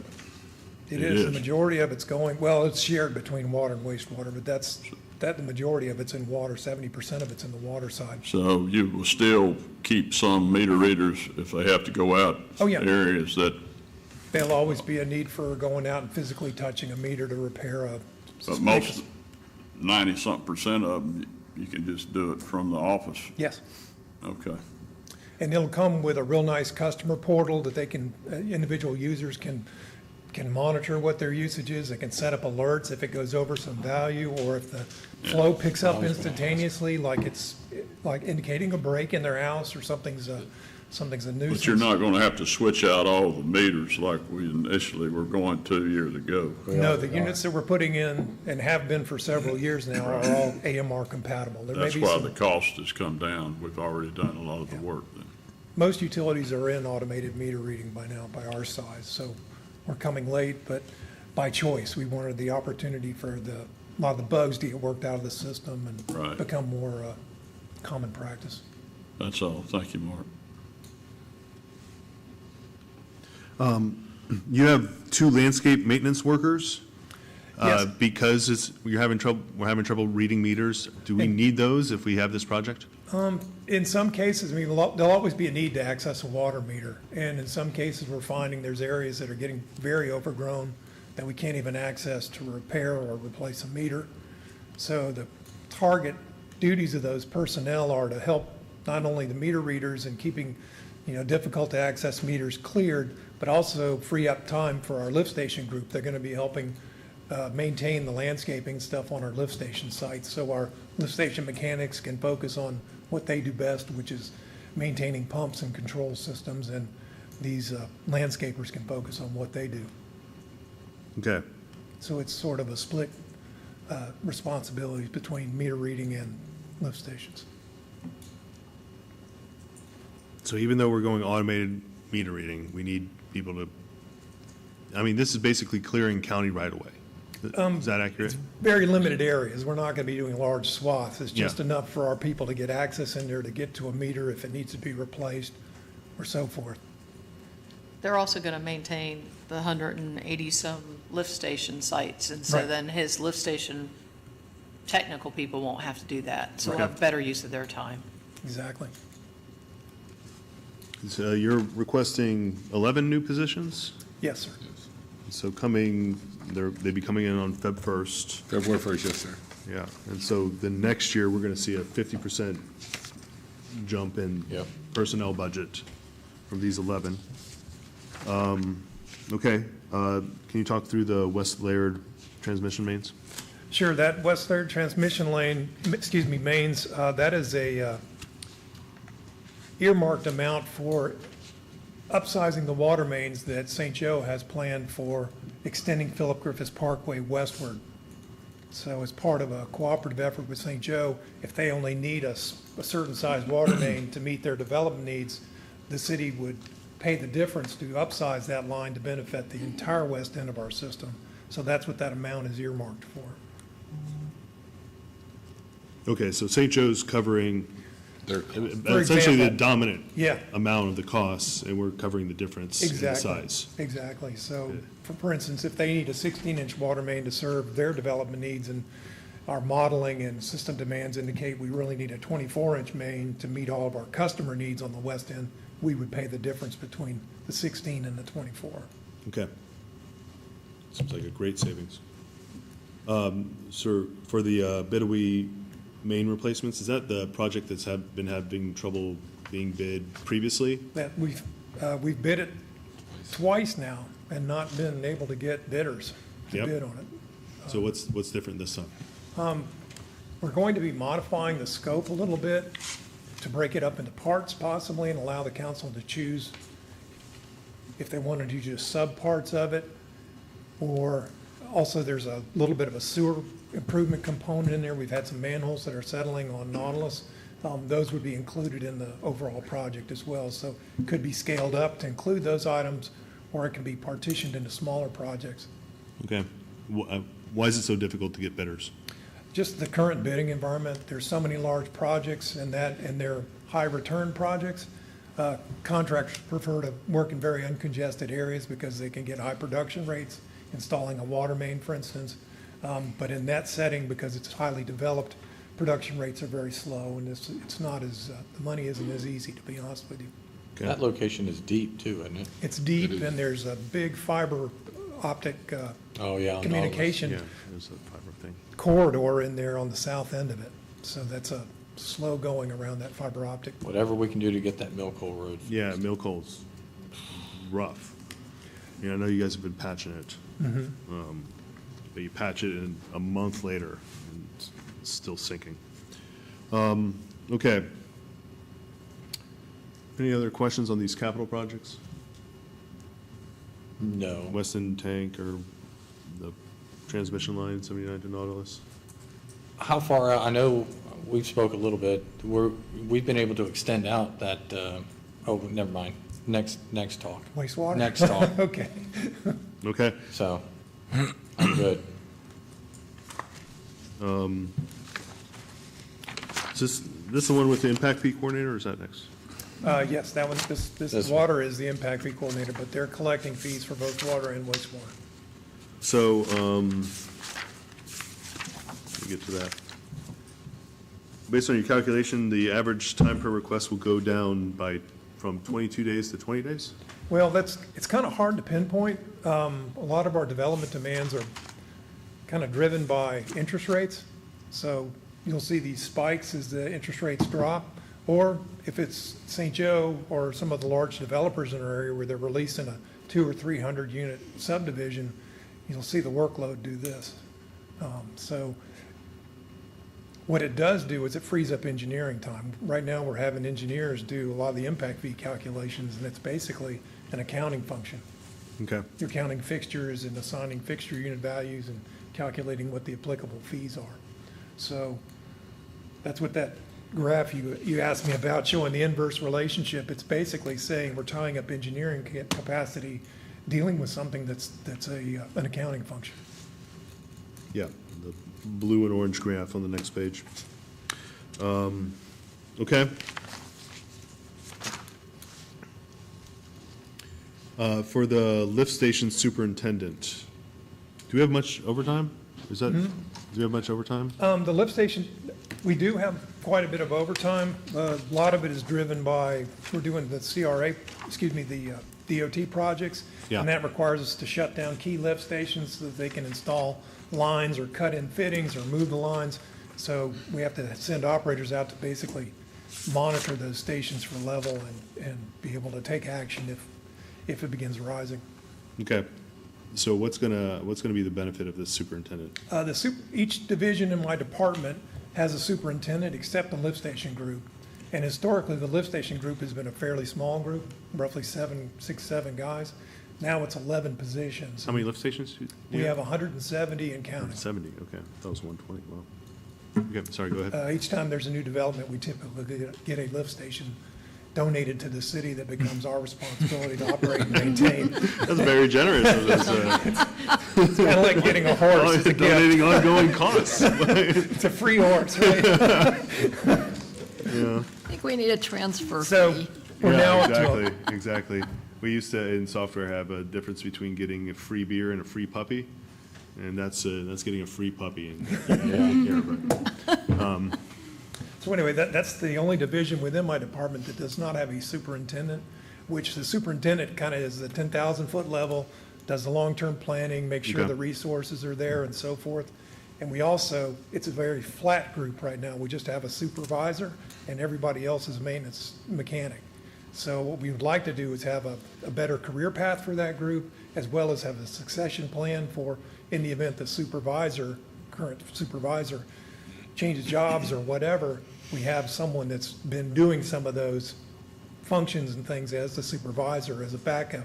So what this creates is it's basically a retitling of individuals. Our current supervisor would apply for the superintendent position, and if successful, he would become the superintendent, and then we have some candidates that would apply for the supervisor position. Okay, so you're getting So some, it's not really adding a person, it's just adding a position. okay, you're getting some bench depth then. Exactly. Okay. For the procurement specialist, how much time are they spending per invoice? It sounds like they're doing 20 invoices a day? Easily. Yeah. How much time do they spend per invoice? Are these like big? Coding invoices, I have 2 assistants that help me code invoices. There's more than that, though. And so I get invoices from consulting engineers, utility purchases. We have the biggest budget, we have the biggest procurement requirements as well. We have a lot of rolling stock for our lift station group. We have a lot of fixed assets that are constantly need maintenance, so we're processing a lot of invoices. This would also help us in procurement itself as far as soliciting bids for different items and we're alleviate my current staff quite a bit. If I could, I would strongly endorse this position. Why is that, Mr. Davis? Well, as the biggest procurer of goods and services, the utility department needs lots of help in procurement, and we appreciate additional resources toward that effort. Okay. I mean, short of public safety, utilities has the most moving parts of any it's a huge department in the city. They do, and they actually purchase, as someone that was on their side of the fence for many years, they are by far the largest purchaser of goods in the entire city, just because of the way their operations work, just the chemicals and the supplies, and they are by far the biggest procurer in the city. Would you like to bring anyone else up to back up this position? Anyway, just about everybody in my department would be here if you wanted a show of hands, but plus our needs are I'm just asking questions. Our needs are pretty diverse too. We're buying forestry equipment for Conservation Park, and we're buying personal protective gear for underground personnel, so it's the whole spectrum of items. And I would say this utilities interacts probably with the public more than any other department other than public safety. Maybe not, yeah, I would say probably more so. Yeah. At least not face-to-face like our public safety departments do, but certainly on a phone call or an email or whatever, we definitely Yeah. interact. What's your grass fund in utilities My, for replacing people's grass? oh, I'm sorry. I'm sorry, this ain't the 70s, guys. No, I was, that's incidental to the work, but we do buy a lot of sod, different Yep. varieties too. For the utilities locator, are we missing locate, because we only have 2 days for those, are we missing locates now? We're doing our best to manage locates. Some of the local fiber work that's going in right now, we've required those providers to provide their own locate service to help peak load off of this. For the general public that may be listening, the Sunshine 811 program established by the state requires a system for people to request locates. They can request locating of up to 1 mile of corridor, and we have a 2-day period to do that. So for a rural road, that's not a big deal, but if you're in downtown Panama City Beach, that is a lot of utilities. You can imagine Back Beach Road. So we work with contractors and say, okay, you're requesting a mile here. Where are you going to start? What's your production rate? So we basically can keep in time with him and just stay a little bit ahead of him, is the way we've been managing it now. But my 3 locators are, at capacity. If one of them goes out on vacation, it's a big problem. So Okay. we've requested an additional person. Okay, so this is a depth thing. It is definitely a depth thing. Yeah. And it's a response to the market. Our area is growing explosively. And it's not a one-time locate. A lot of time, the contractors, it'll get rained and they want to refresh, or somebody's come through and mowed the right-of-way, torn up all the flags and the spray markings, and we have to get back out there and reestablish what they were. Okay. So this and the next several positions all come with a truck. Does everyone need their own truck, or can you share trucks? Generally, our underground crews, the ones that are in crews, 2 or more individuals, they share trucks. Okay. But if it's a locator, they are operating as individuals. So we match the vehicle need to the actual function of what they do. Okay. May I ask a question here? Cole, you were looking into changing the ordinance for cable notification when they go through neighborhoods. Yes, ma'am. We're going to require them to notify the neighborhood who's digging up their yards. That is on your agenda for this meeting. Okay. Well, weren't we going to also include something in there, Mark? Didn't you mention something about limiting how many miles of marking that you have to do at one time? Have you worked with Cole on that yet?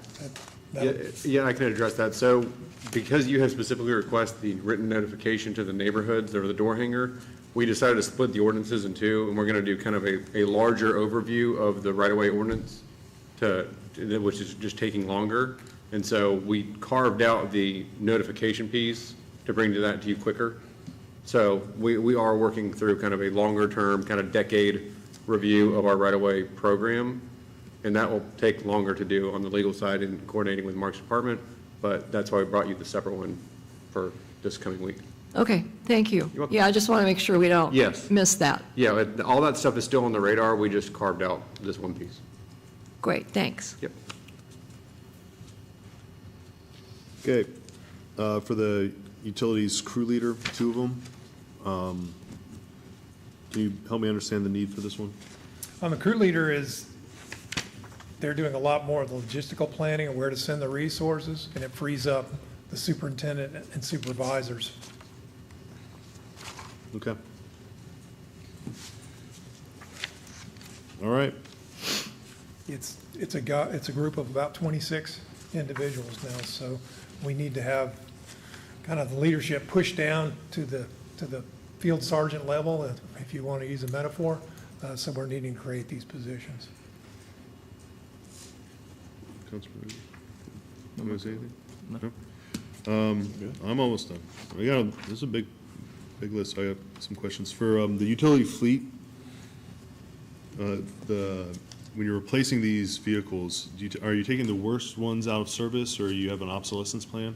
What we do is when they're reaching the point that the mileage is getting over 100,000 miles, we look through them and inventory those, and we keep the best of them and repurpose them where we can. Then the ones that are, have a little more wear on them, we put them up for auction. Okay, so you're there's not an obsolescence plan necessarily, Right. you're just doing inspections. So next wastewater, or are we, Yep. okay, all right. I think I'm good on this one. Okay. The wastewater proposed budget is $48.5 million. 72% is capital outlay, 17% is operating expenditures. The new positions requested are the wastewater facility maintenance mechanic, lift station superintendent, and the lift station mechanic, 2 positions for that job description. Same as water, wastewater is project-driven. Some of the bigger projects this year are the $6.9 million wastewater treatment facilities improvement, $6.7 for the lift station upgrades, $4.9 for Laguna Beach Sewer Phase 1, $2.3 million for the West Laird Force Main and Reclaimed Main, $2.2 million for the sewer main relocations, $1.4 million for the new utilities admin and support building, $1.3 million for the conservation park improvements, and $1.1 million for the gravity sewer rehabilitation. Has that been in support building there twice? That is It's allocated. It's allocated 70% water, 30% sewer. So A lot of that's- the capital projects and people in the utilities department are allocated between water and wastewater because they share facilities and they Okay. share personnel. So you'll see a lot of the same projects in both places. Okay. Can you speak through like the top 4 of these? Sure. The wastewater treatment facilities improvements, this is the first portion of the first phase of upgrades to our wastewater treatment facility. It includes a lot of rehabilitation, primarily of our existing facility, updating our motor control centers, our equipment in there, and rehabbing some of the tankage. It also includes a 1 million gallon capacity increase. And then on the heels of that will be a second expansion of our facility for an additional 4 million gallons of treatment capacity as well. How do you prioritize the wastewater treatment improvements? Basically, the improvements are based on their condition. Okay, This is the rehab part of it. this is rehab, okay. But for example, some of our filters are at the end of their service life. There's some newer technologies that are more compact. We're basically going to replace those and make provisions for additional future capacity in that effort. So it's kind of a combined Okay. rehab and additional capacity program. Okay, The lift station upgrades, that's 6.7 is distributed amongst probably 12 or 15 lift stations, I'd say, in our system. Some of them are older stations from the first phase of our original utility development here from the late 60s, early 70s. Lift station number 4 in the CRA 4.1 area is a good example. It's right in front of the Osprey. That one is being moved.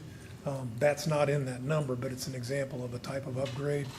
We've got 2 other similar lift stations in our system. One of them's in segment 4.3. It's in that 6.7. Some of them are being upgraded not just because of age, but because of capacity needs. Those that serve our west end, like lift station 73, which is there in front of La Quinta. That one is going to see a great increase in flow based upon projected growth on the west end of our system. 87, which is it's at the base of the lighted billboard over there by Whisper Dunes, just off the road, kind of by the power corridor. That one is also serves our west end, and that one's scheduled for upgrade as well. okay, so it's a combination of obsolescence and just simple capacity? Simple capacity. How many upgrades are we talking about for 6.7 million? Let me do the lift station count here real quick. I mean, there's 100.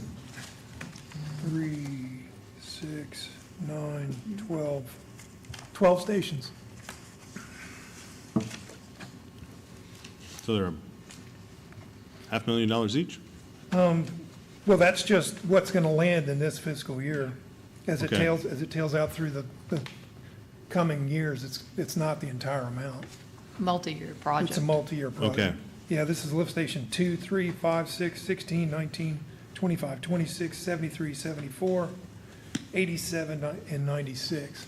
So we're budgeting for 6.7 this year, No, you're, 6.7 million.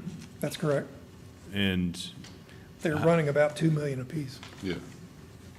For the pumps and everything else for upgrades. They're expensive. They are. These stations are close to 30 feet deep. Some of the lift stations have 4 pumps in them. Yep. This one over here in segment 4.1 that we just built was up close to $2 million. Nothing's inexpensive anymore. wow, yeah. It's my understanding, a lot of these lift stations, these older ones, are dangerous to service as well. Yeah, they're what they call the old can type or dry pit type, and a person has to actually go down in them. There's a dry wet well. You go down a ladder, and it's a big room, and then there's a wet well on the other side. This was before they developed submersible pumps. Right. So personnel have to go down these things. No, I was just talking to some of his staff. They actually redid one. I have one in my Yeah. front yard that was actually obsolete, and then they were talking about the dangers it had and possessed going down and actually servicing these facilities. So it's something that's very important that we Yeah. upgrade. What they call confined space entry requirements. The guys have to have all kinds of protective gear when they're going down in these stations. So how many lift stations are we talking about for this 6.7 for this year? 12. 12 for this year? Well, Okay. it's just they're not all totally Right. done. It's the first start on all 12. Oh, okay, so, 12 at some point in progress Right. Yes. this year, but we expect them to run about 2 million each? On an average, yes, sir. They run about 2 million apiece. And it might be helpful if we send you the sheet that Mark's looking at. So he's got a sheet where he programs out all of his capital over time and also the source of the revenue funding for it. Yeah, And we can send that to you guys. yeah. It's a Mark, I can't read that. No, I'm just kidding. So these lift stations here, Okay, and then here's where they land for each fiscal year. Here's the Yeah. construction engineering fee, and then these right here are where they land. okay. I can just give this to you if you'd like, or you can. Yeah, we'll grab it after, I'll grab it after. We'll get an email to all the We can council send members. it to everybody, and then you can blow it up as big as you want. Yeah, I know. Yeah, We're gonna allocate So we've for rolled 'em up. bigger monitors, so no wonder you guys have Yeah. those giant monitors over there. Okay, let's try and get through the rest of this. Laguna Beach Sewer Phase 1, That's the septic to sewer program Yep. that we're getting the grant from the state of Florida, but we have to provide matching funds. okay, Part of that money is grant funded, part of it's ours. okay. And then the West Laird Force Main and Reclaim? That's the sister to the water project I described to you, where St. Joe will be extending Philip Lucas Parkway westward. We'll also utilize that same corridor to develop larger force mains and reclaim water lines to serve not only St. Joe, but pay the difference to serve our customers. Okay. And then there's a couple pole barns, as is typical this year. It seems to be in fashion, yes. Yeah, yeah. There's also $50,000 for a privacy fence, because at Conservation Park? That is for our additional parking for our staff. Okay, Right now, the vehicles are parked inside in basically where we have the equipment storage area. So as we get more equipment and more personnel, we actually need a little. I mean, there's a lot of parking at Conservation Park. Is there a reason why, like, why does staff have to park inside that? Well, we try to leave the parking area for the public. Okay, So that's why they're parked their personal vehicles inside the screened area. okay, And that would secure your equipment as well, correct? Well, the privacy fence is just for our vehicles, but all of our heavy equipment stuff goes inside the concrete block wall. That's a much more secure area. One is just for screening. okay. Do you have vehicles there overnight then? City vehicles, yes, ma'am. Okay. They take their personal vehicles home. Okay. So it is keeping property safe too, Yes, city ma'am. property. All right. Anything else or anything from the council? No? Okay. He's got a lot of capital improvement. He's got a lot of capital Yeah. improvements. Thank you, and thanks for walking us through these things. Let's just real quick before we go, because I know people will be interested in this. Can you talk through the Conservation Park improvements? It's a combination of boardwalk replacements. Some of those haven't had any maintenance other than just replacing boards. They really need large-scale maintenance in some years. So a lot of it is boardwalk improvements plus regrading and resurfacing the walking trails and so forth in the park as well. You know, because they're limestone, they tend to get rutted. Yeah. And so it's to grade them flat, add supplemental limestone, clip the vegetation back to keep them to their original full width. Where are we with the 700 acres? We're at the finish line of that. That's something I was gonna bring up. That was something Mary, that was very passionate to Mary when she took over. We're at the finish line. I talked to the state. It's with their legal, and we're gonna make sure we can get the reclaimed water out there. So hopefully by, I'll say the beginning of next year, I'll have a final answer on that. I'm hoping before that, but I'll say the beginning of next year. Okay. And then have you been able to push the wastewater treatment plant with the advancements that have come out for the plants, or the plant that we have? I'm not sure. As far as increasing capacity, you He's had gonna- told me, yeah. Yeah, Instead of building a new plant, Right. increase the capacity. I'll be coming to the council for a decision relative to whether it makes more sense to expand where we are in our existing area at North Gulf Boulevard or develop that second wastewater treatment facility in the Commerce Park. Okay. My sense is it's going to be much more economical to develop that capacity at our existing facility. But, you know, the council, I'll do as exactly as the council directs on this, but. Okay. All right. That's it? Yeah, good questions, guys. Yeah, thanks for asking about the 700 acres. Oh, yeah. I don't want to beat him about that today. I was I'll going to help. wait. Yeah. I've been working on that for 2.5 years for Mary. I know, it's been I a know. long time. Since I got A into long office, time. I've been asking, what is that 700 acres? Shoot, actually, it's been Government slow. even longer. Well, the key is, Probably so, but Yeah. I mean, I know I've been pushing it since I got in But the office. state's working hard with us, so I want to thank them for Yeah. helping me get that 700 acres. yeah, as you know, the key is that has a restriction against utility use, and we're trying to get that modified, so it would free it up for use for us for rehydrating wetlands. And, Yes. That's the key for us, to free up using utility department funds to do it. And we're past that hurdle now, right? Just about. Just I'm almost about. to the finish line. Okay. Okay. Okay? Thank you, Mark. And I'll Yeah. send, or Joey has my spreadsheet, she can send them, Well, it's the exact same sheet, just, I shrunk it down to one page, but I can send Oh, you you- a bigger. Okay. About the size of that monitor. yeah, I'll send you my version of that. It's Billboard color-coded size. and whatnot. Thanks, Mark. Okay, All thank you right, very thank you, much. Mark. All right. Next up is the Pier Fund. Almost done, folks. Almost done. We may even hit 2 o'clock, we'll see. Well, we're down to the easy ones now. Look how small that number is. Moving on. Never was so good. Moving on. Yep. Yeah. The proposed, Yep, I was just going to keep on going.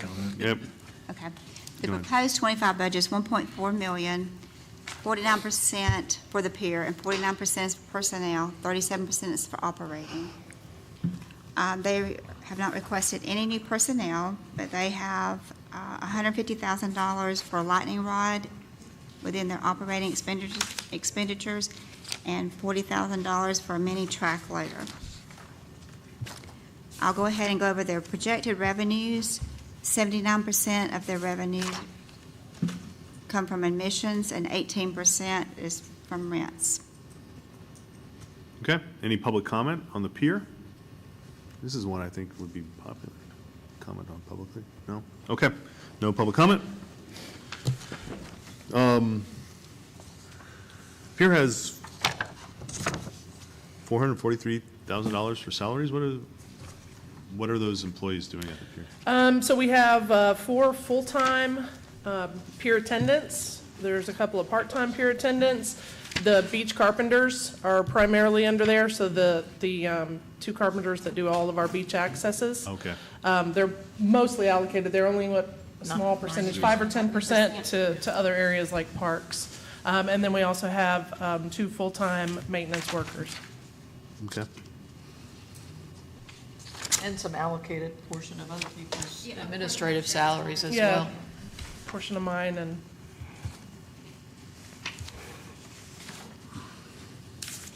Okay. So for the mini track loader, is that just for installing the blowout panels? So in the past, we've had a compact tractor, so this will replace it. Paul knows, I mean, that tractor, when it's out over the Gulf, as much as it is, they don't last very long. So we found a different option. I don't know if you know what a little mini track loader is, but it's like a little walk-behind skid steer that has different attachments. The beach carpenters are going to be able to use this really effectively as well, so it'll be shared. So when they go to an access, have to remove sand, digging out, I mean, this is going to be perfect for both. Okay. Could you hold that up again? Mhm. Okay. It's about 10 different attachments. You can do augers, all kinds of things. So you'll be keeping that over at Frank Brown Park and then just taking it to the pier when you need to use it? This will actually probably fit in our parking lot, our city parking lot where the dumpster is, across, kind of adjacent to Margaritaville, is where we have the tractor a lot, so we should be able to fit it in there. Okay. But we do store stuff at Frank Brown You don't as think well. there'll be a problem with vandalism there? We keep that locked down. Okay. We have a 50% cash carry forward for the pier. Well, can you speak to why we're, like, why is such a high cash carry forward?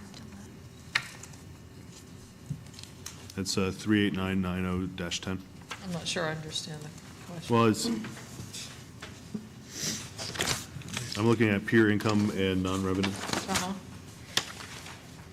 Cash carry forward unrestricted, Yeah, 1.7 to 1.9? yeah, I mean, just why are we carrying forward 1.6? Oh, that's our reserve balance. Yeah, that's our, It's just we keep a 50% reserve for the pier? we're eating away at We're it. transferring a lot of it over to the pool, especially if you see the 5-year plan, you'll see that's going down. Okay. So just so you know, like when you see, if you follow the flow of the stuff in the 5-year plan, the ending reserves at the beginning of the year are your cash carry forward at, ending reserves 1 year, your cash carry forward at the start of the next year. And so we try to keep healthy balances in those funds, but this one's been steadily declining over the last number of years. So that's just a reserve fund Yes. for repairs? Okay.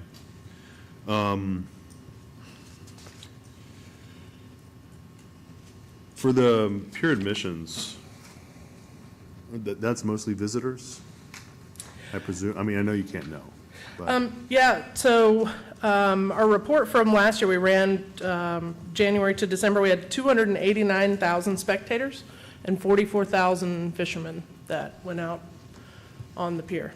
So we don't have a way to tell what's visitors and, I'm just, do you have any, like, free days for residents or anything like that? not Okay. at this time. Yeah, I'm just wondering how much that would eat into the pier revenue. I know several people have said they've never been to the pier because it costs $4 to get there. It's their pier, nice to encourage them to go out. So if the council would be interested, I'd love to have you look into having a couple free weekends for residents. Especially if it gets kids out there to go fishing. I'm all behind that. I love getting kids in the great outdoors, so I think that's a good opportunity to do that as well. Yeah. You can, We could package that up with when, You do the fee. I know Paul would be behind that. Yeah, we do the let's fee do it schedule. spring and fall when we have less visitors here so that our residents can really have the priority there. We can do that when we bring back the fee rates for you. Okay. So you can build that into a couple days out of the year, a couple weekends, or whatever you guys select. Yeah. That's what we can build on. Yeah, that's a great idea. I think it's a Yeah. phenomenal idea. Yeah, I mean, I know the pier basically pays for the pool. So thank you, pier visitors, for paying for the pool. But, when I've heard people say they've never been out on the pier, because, it's just, let's get them out on the pier. Right. I like it. Okay, all right. thank you. Thanks, Joel.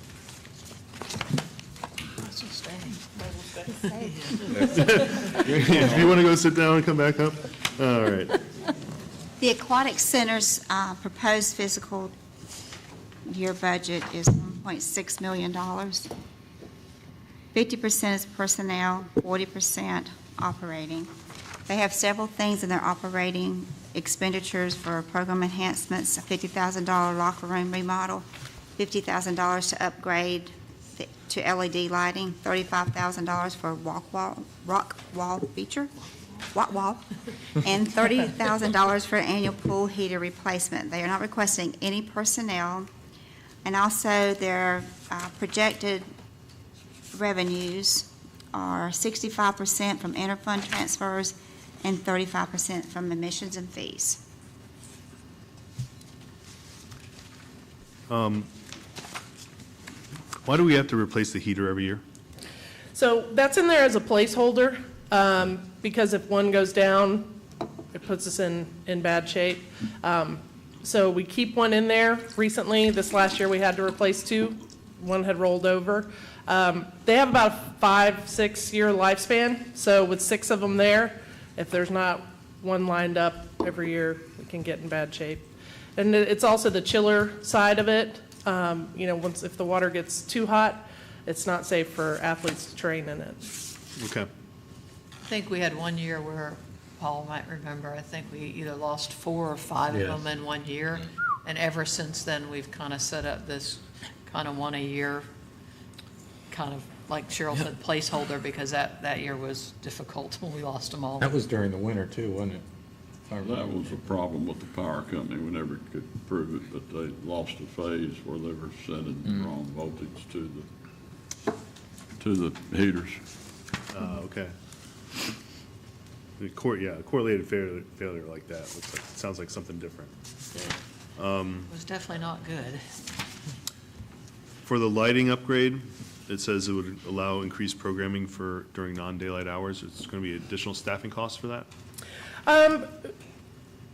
We haven't got that far, but mostly it's safety and that these lights are, going extinct as well.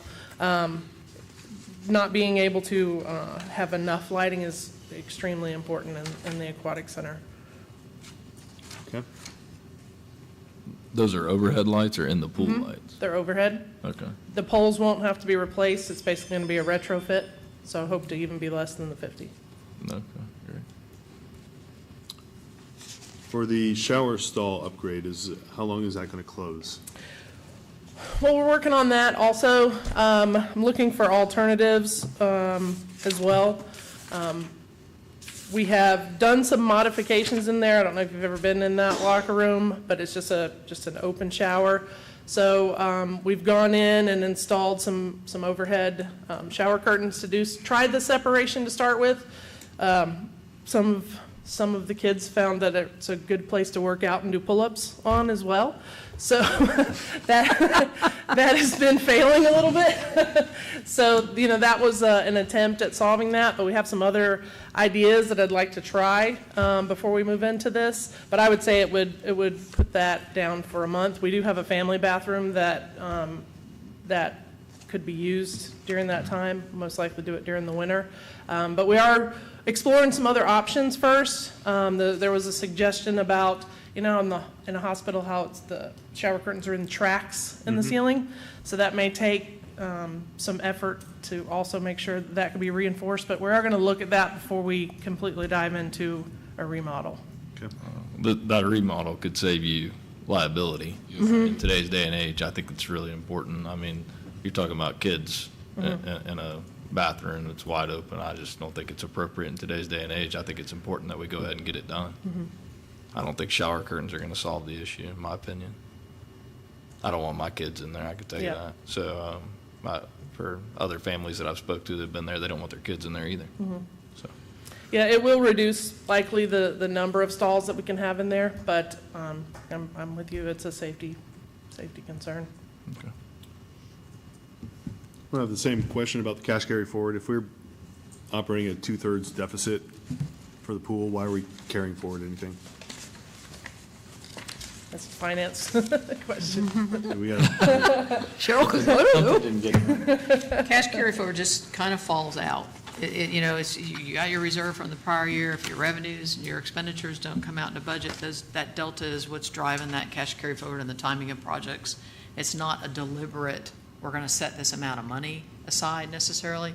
It's kind of the way the math works. Okay.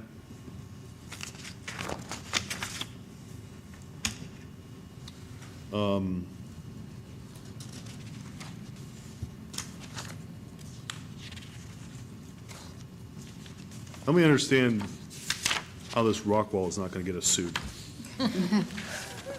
Good question.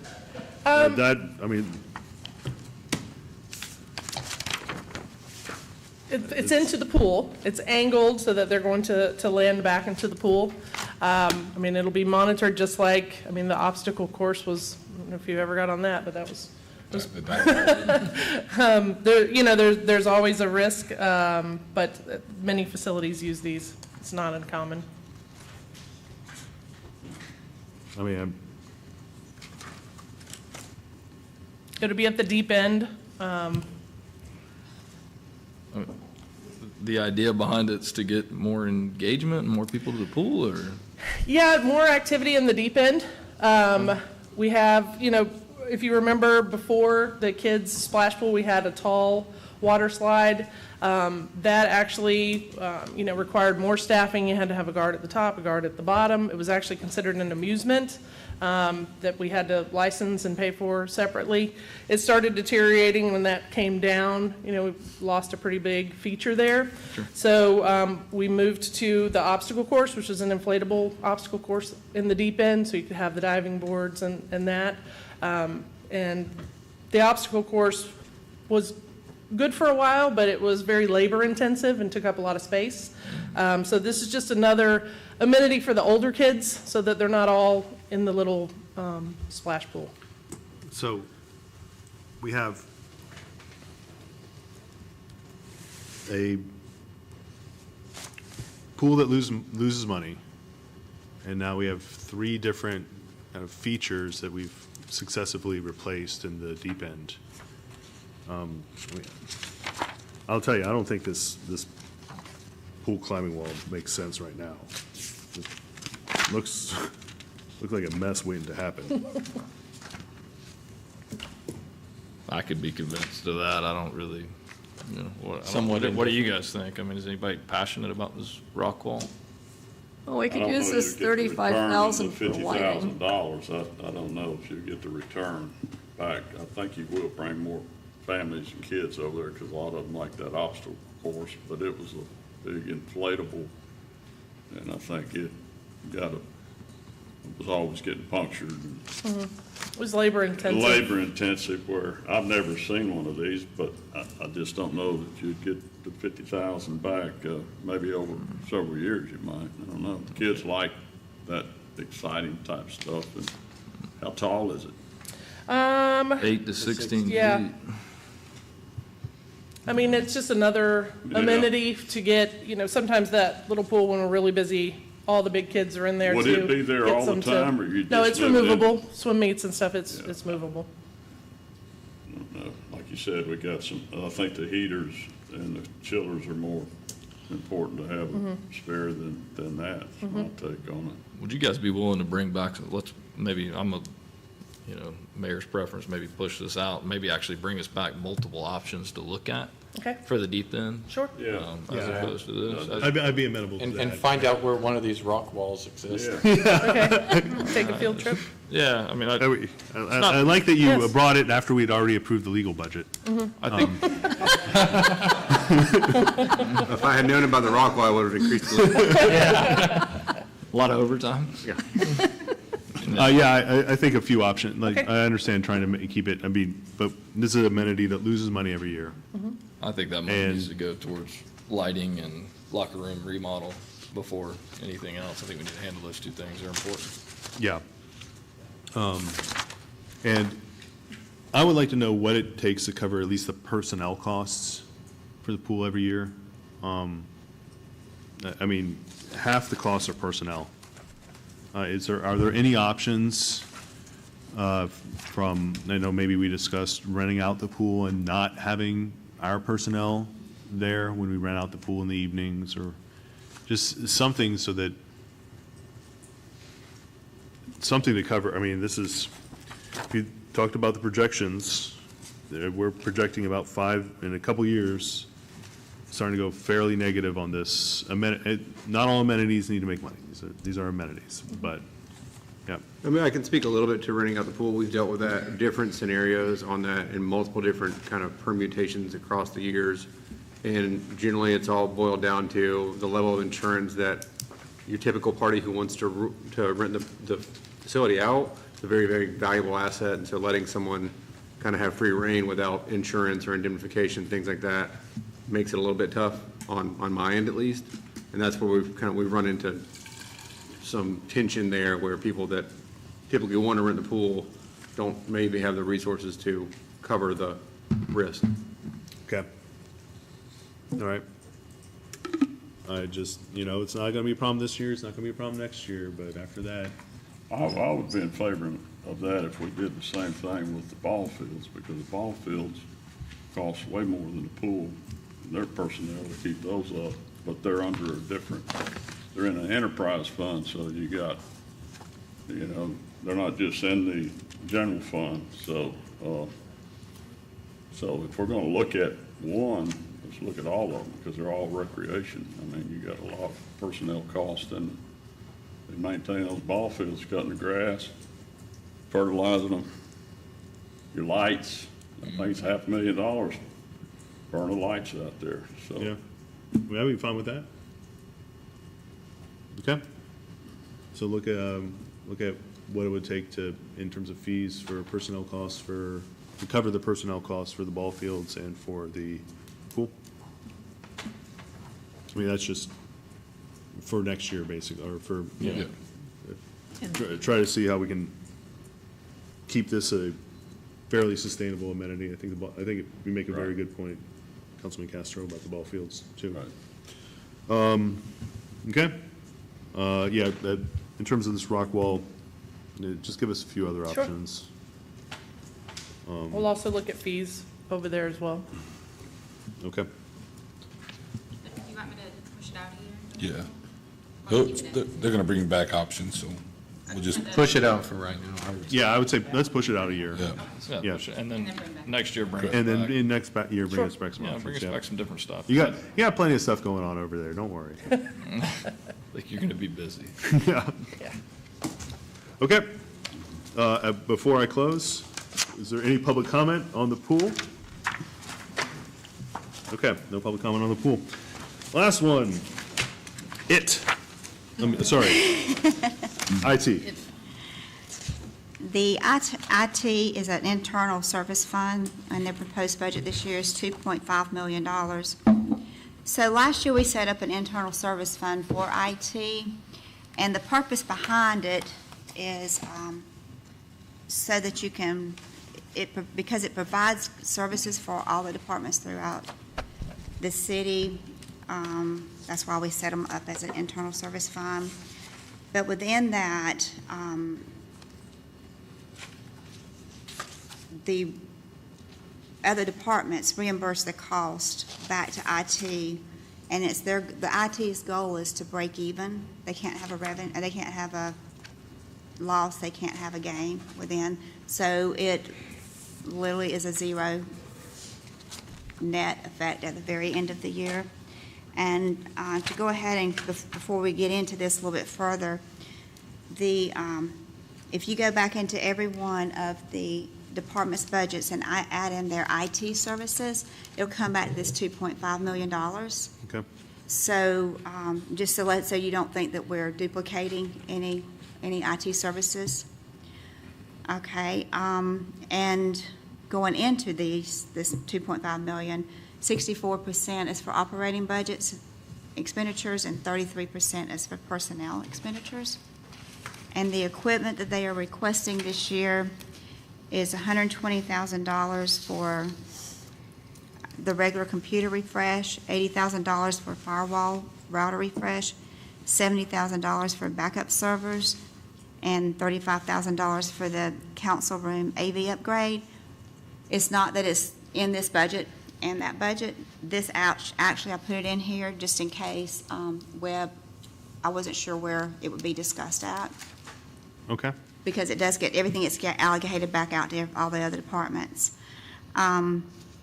Their proposed projects is $1 million for the ERP project, $100,000 for a Field Master upgrade, $65,000 for city camera project, $30,000 for the wireless mesh upgrade, $320,000 for the city fiber project, $70,000 for the building access control project, and $50,000 for the phone system unification project.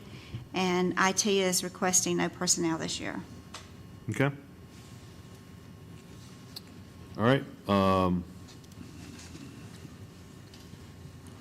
Webb, can you speak to this ERP project? Sure. ERP, so fancy IT acronym for Enterprise Resource Planning. What it is it's a system that unifies the business processes within the city, all the way from finance to HR to payroll to other critical functions, even including utility billing and other functions. The purpose of it is to create better data.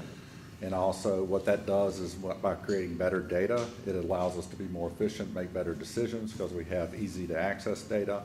It simplifies and makes our operations more efficient because we're actually all kind of doing things in the same way and within the same system.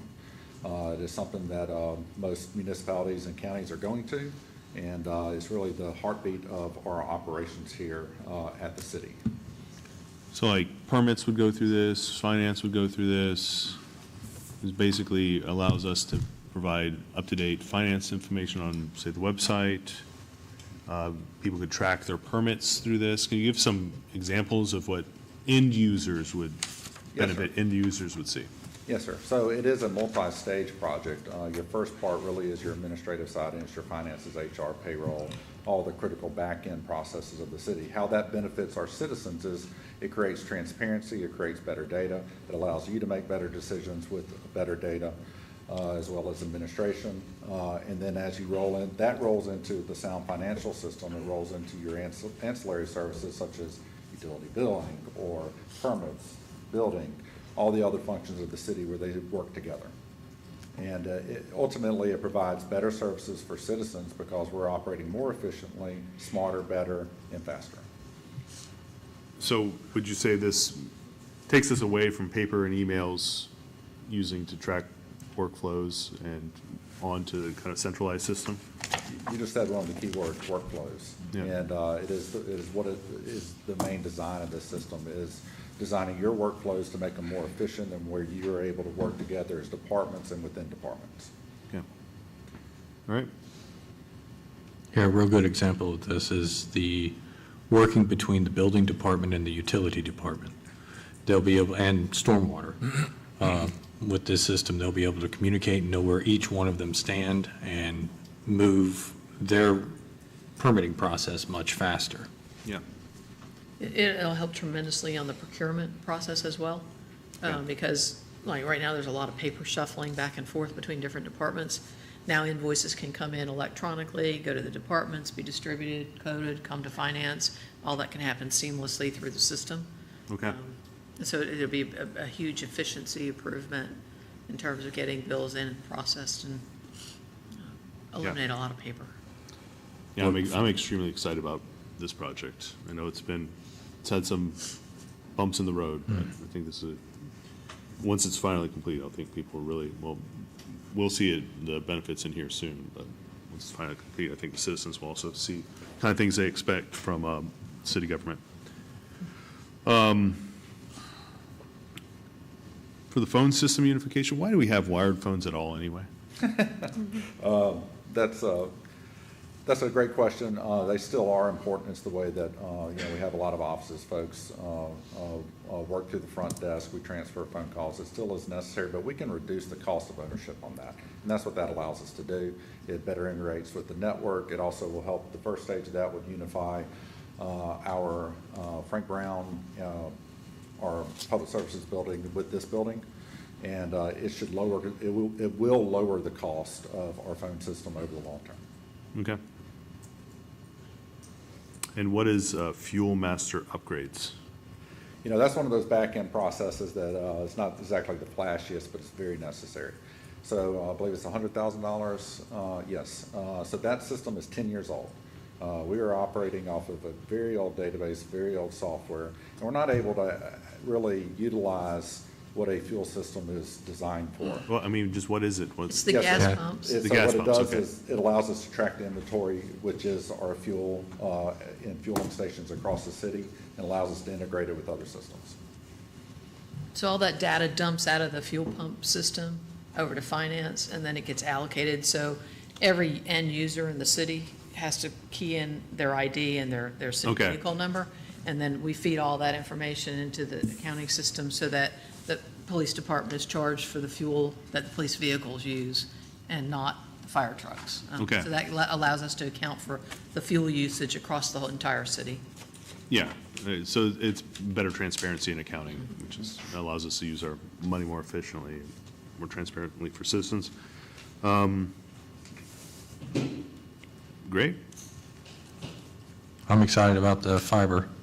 Yeah, fiber project sounds good. that's, You want to speak to that briefly? Be happy to. So cybersecurity is something that's important to us as well as saving money. This will help us on both sides. What that will do is through a county partnership, we can utilize some dark fiber that is out there and existing and extend it to our facilities and help unify our network, which will be our network as opposed to going over public networks. You can already see the benefit of that. You drop costs by reducing those dependencies and improve our security because we're using our infrastructure. Yeah, and just so people don't know, security, one of the big things in security is access points. By having this fiber network, we reduce our vulnerability to access points. Yes, sir. Great project. You have several things in here that are just required by an audit, like the penetration testing and cybersecurity training. Okay. Any other questions from the council? No. All right, in 2 words, please describe for me cloud-based, zero trust network security. Now do it in 4 words. 4 words. So it's zero trust, always verify. Okay. And in today's cybersecurity world, there is no perimeter on our network. It used to be the walls of these buildings, and that's what you would protect. It is everywhere. So that's what that would allow us to do, is enhance that security. You've seen other cities and counties get, they've had some hacks and things like that. We don't want that to happen here, but it's an ever-present threat, and this will allow us to help address that. Okay, so we won't have any trusted endpoints, basically. Yes. Okay. All right. Love it. Good? Ship it? Yep. All right. Great job. Thank you. Thank you. Thanks, Webb. Thank you, Webb. All right, and if there's any public comment, I would love to hear that now from the IT department. Is there anything further? I just want to thank all the department heads and their staff for putting together a great budget. Definitely want to thank Finance, Joey and Sam for putting this together, with Deborah presenting, and Holly's expertise in being a CFO for many years for this city. Yeah, this was, this was my first budget. Might as well. And I really appreciate all the department heads for, all the work you guys put into this. I know it was a lot of work and spent all day, half the day here, a little bit over that, helping us stay educated, and also anyone watching and those in the audience. Really appreciate it, and thank you so much for Finance. I know we've been back and forth, I'm sure, with all the council members several times on this. Doing a lot really good, and I really appreciate the budget request forms. They're great. All right. Thank you, everyone. Thanks. That's it. Good job, you guys. Awesome. Good job, Cole. Great job, Drew.